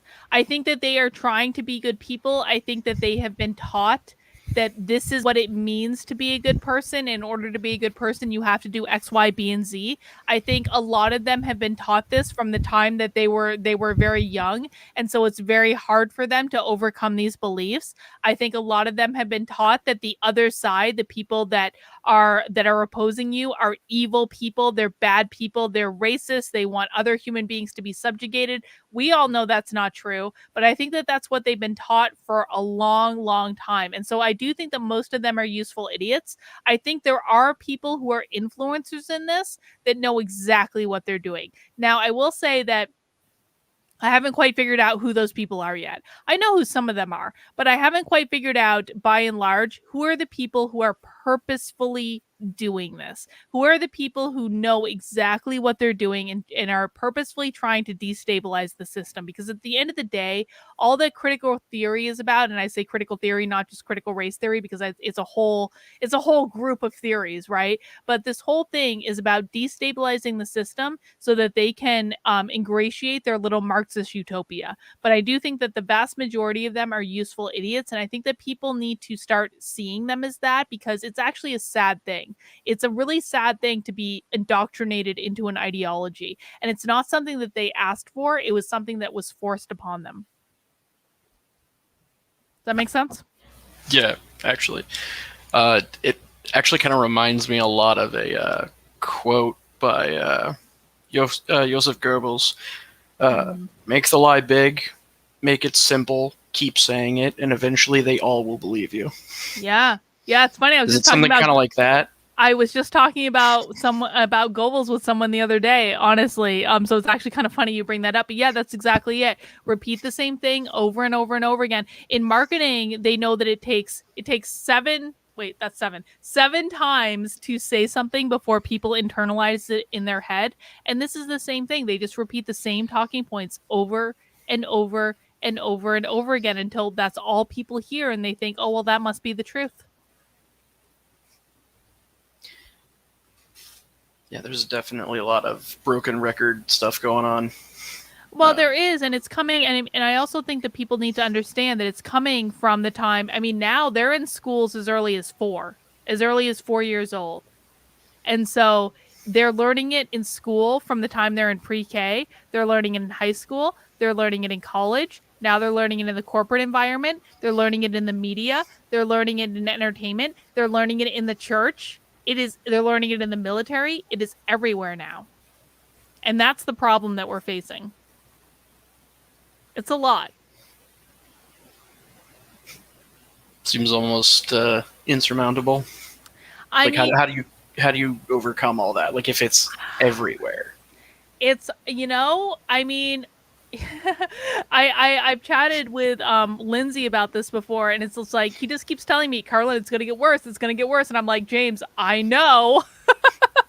And it's like, it is, I think it's going to get worse before it gets better. I think one of the ways that I see to fighting this is, honestly, I feel so, this is going to sound like a throwaway answer, but honestly, I feel so blessed that I live in New Hampshire, where the Free State Project is, because I do feel like, I feel like Dave Rubin was correct when he had this idea for locals, in that, like, micro communities are the answer.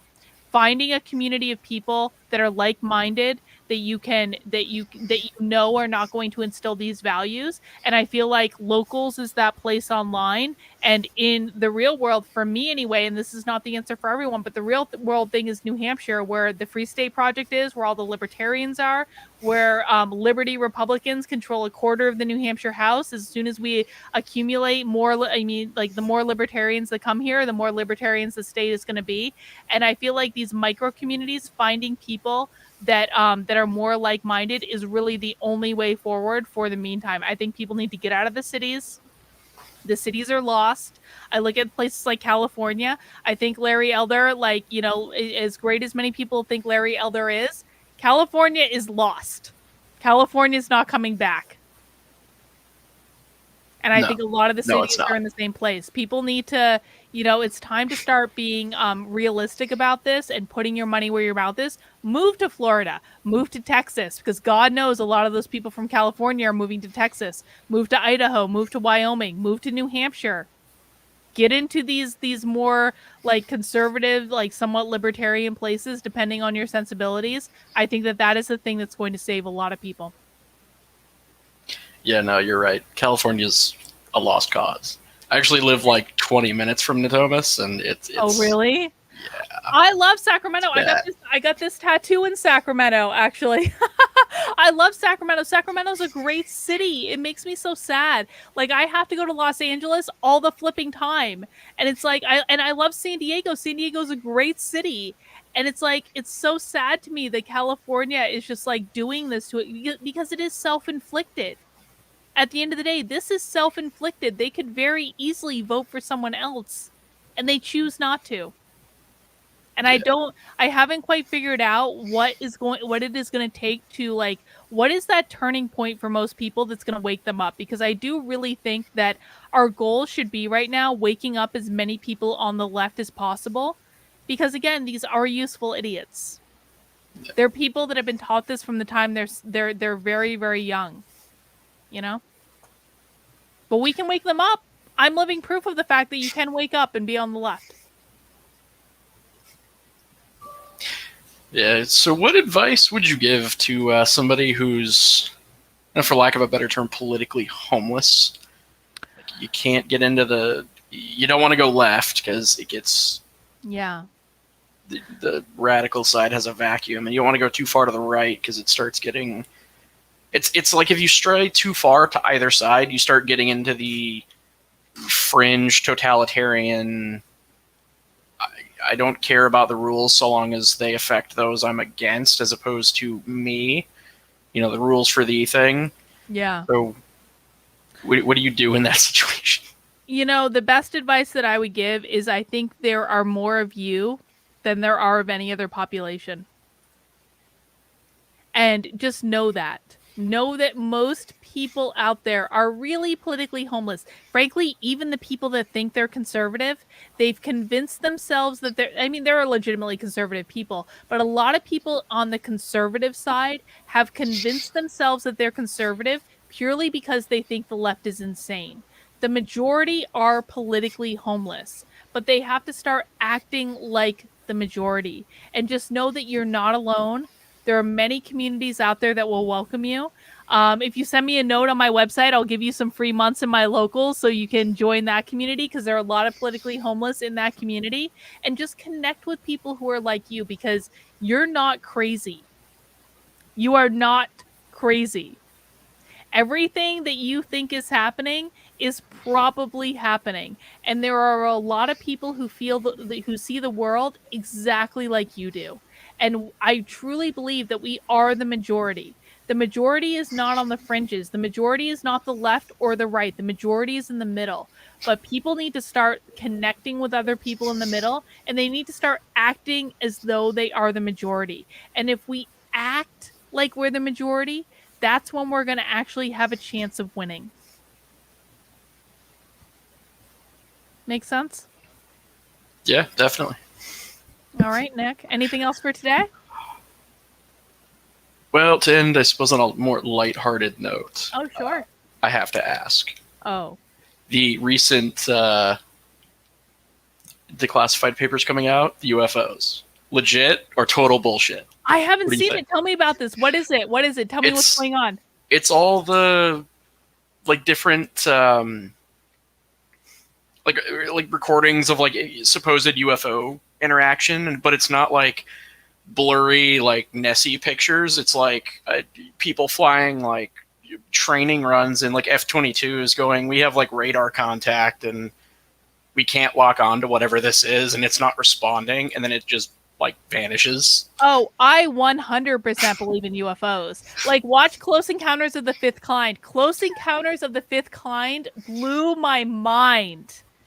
Like, watch Stephen Greer, because I 100% believe that aliens exist. I 100% believe in UFOs. I 100% believe that aliens are here already and they're waiting for us to be to a state where we can actually receive them.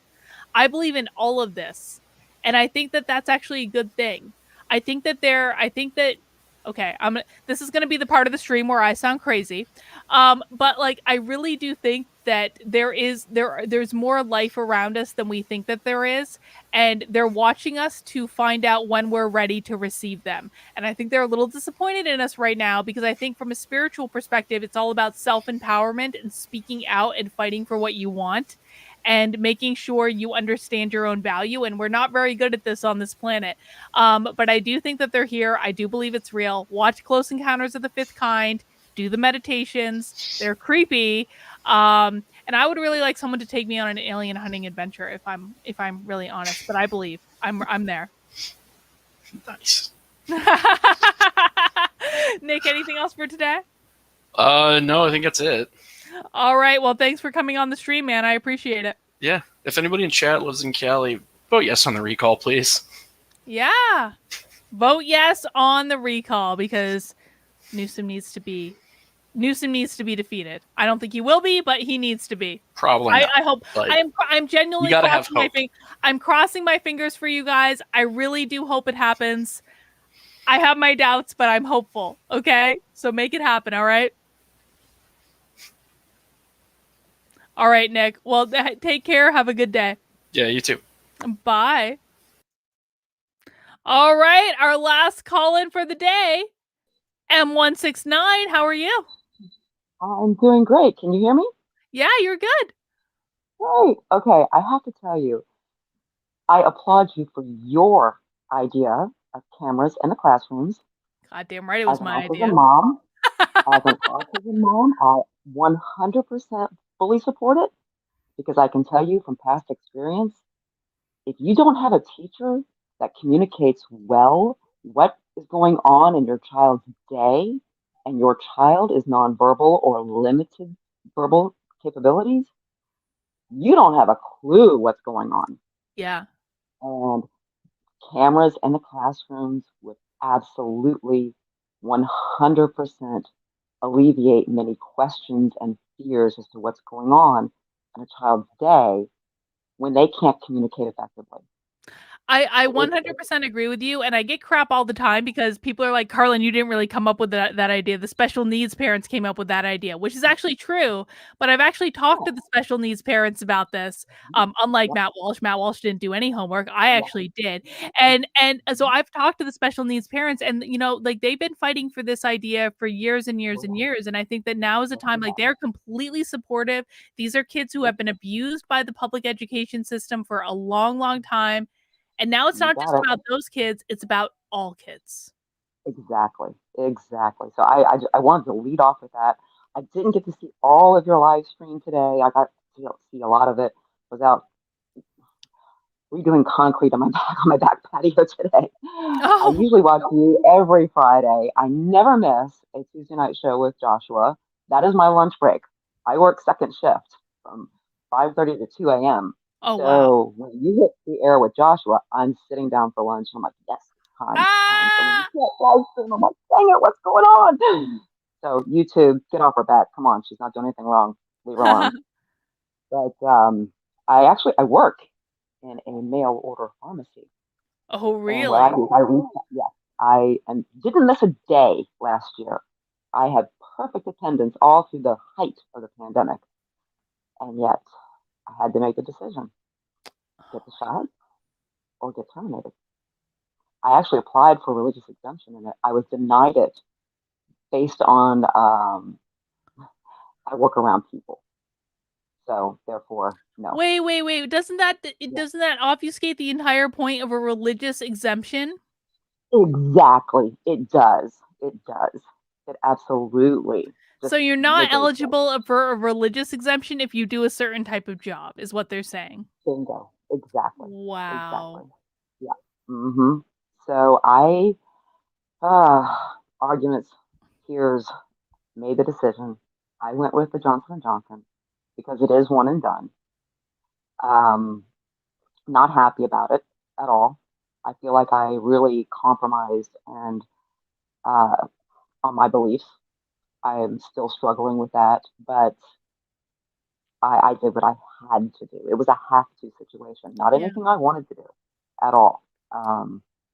But sometimes you do have to do what you have to do to go forward. And I think one of the best things that we can do right now is people who, are holding out, or people who have recognized this should be a decision between you and your doctor.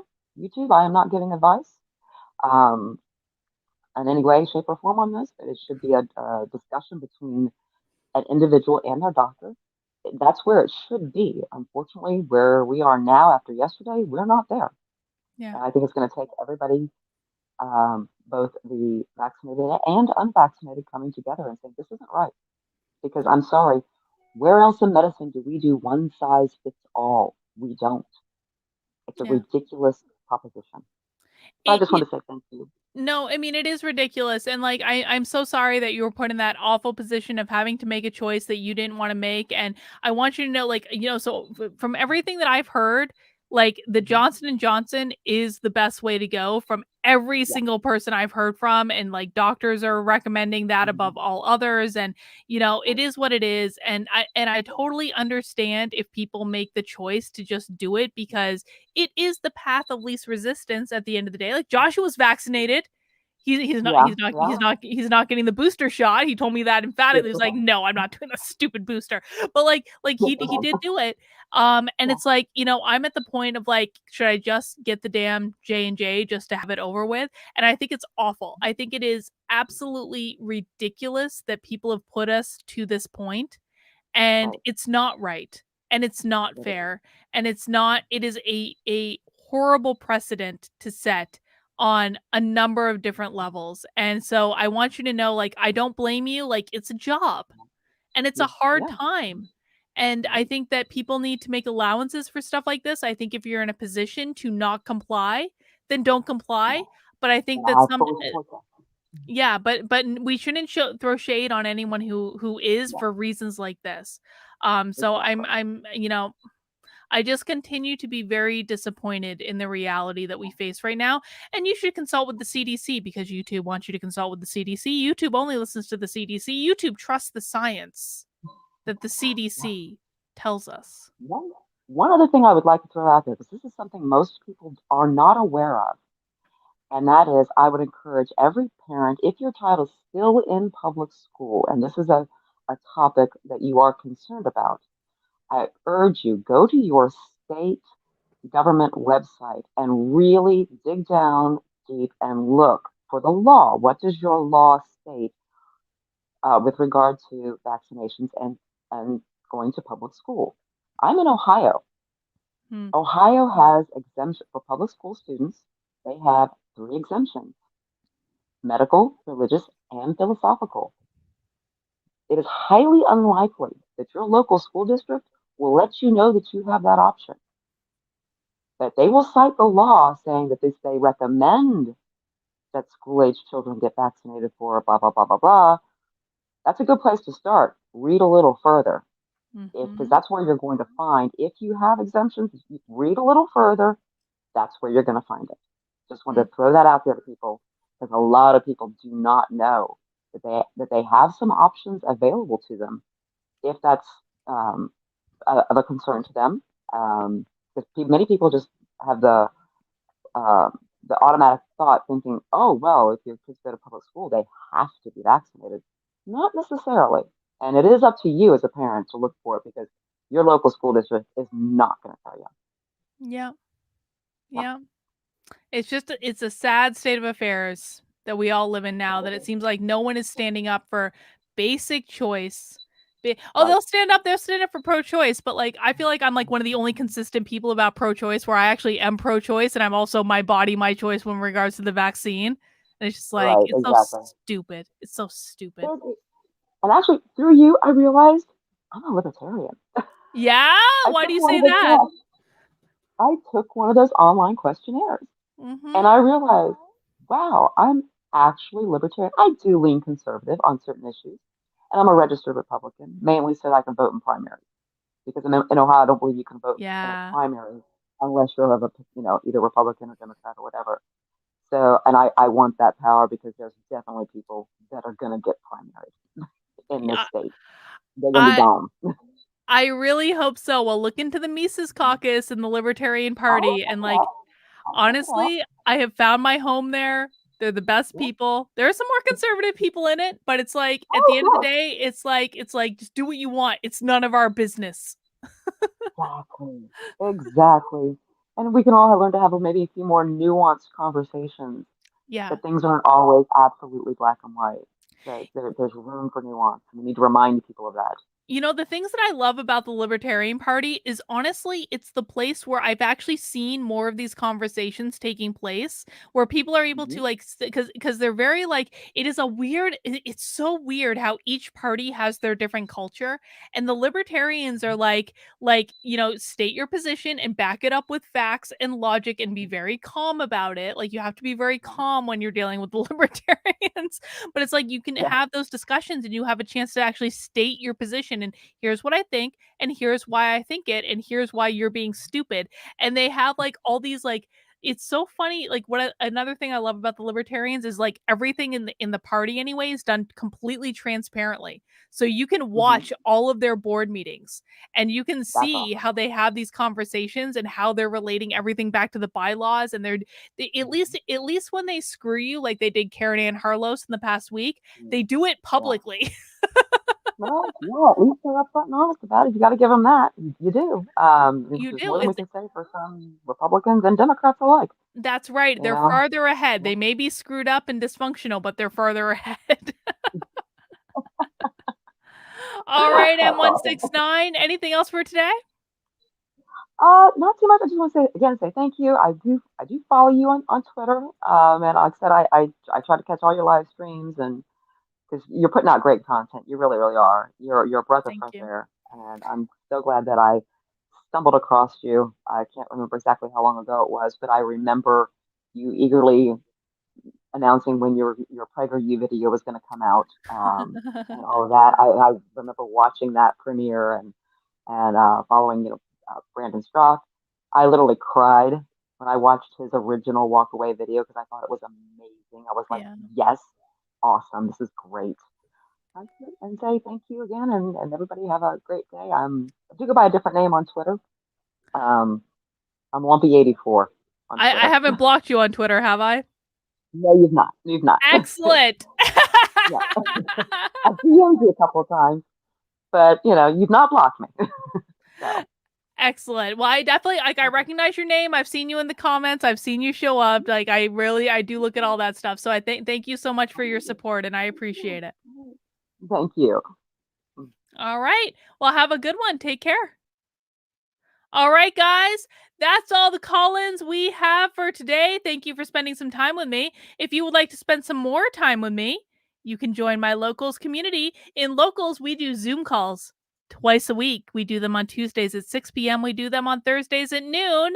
And so you can come hang out with me, hang out with the Locals community. The price you have to pay is $5 a month or $50 a year or a one-time donation that will give you access for a month, try out everything, or you can join Locals for free and just see what's going on. kb.locals.com. Please get off big tech. Locals is the future. It is the best. And I will see you next week at, again, 3 p.m. Eastern time for happy hour on Fridays. I don't know what we're going to watch yet, but we're going to watch something good. Thank you guys for hanging out. Hit that like button on the way out the door, or mount the like button, I should say. Make sure you are subscribed on whatever platform you are watching on, whether that be Facebook, whether that be YouTube, whether that be Odyssey, whether that be Rockfin. Please subscribe, like, all those things. Thank you guys. Have a great rest of your night. It's Friday. Don't drink too much. We'll see you soon. Bye.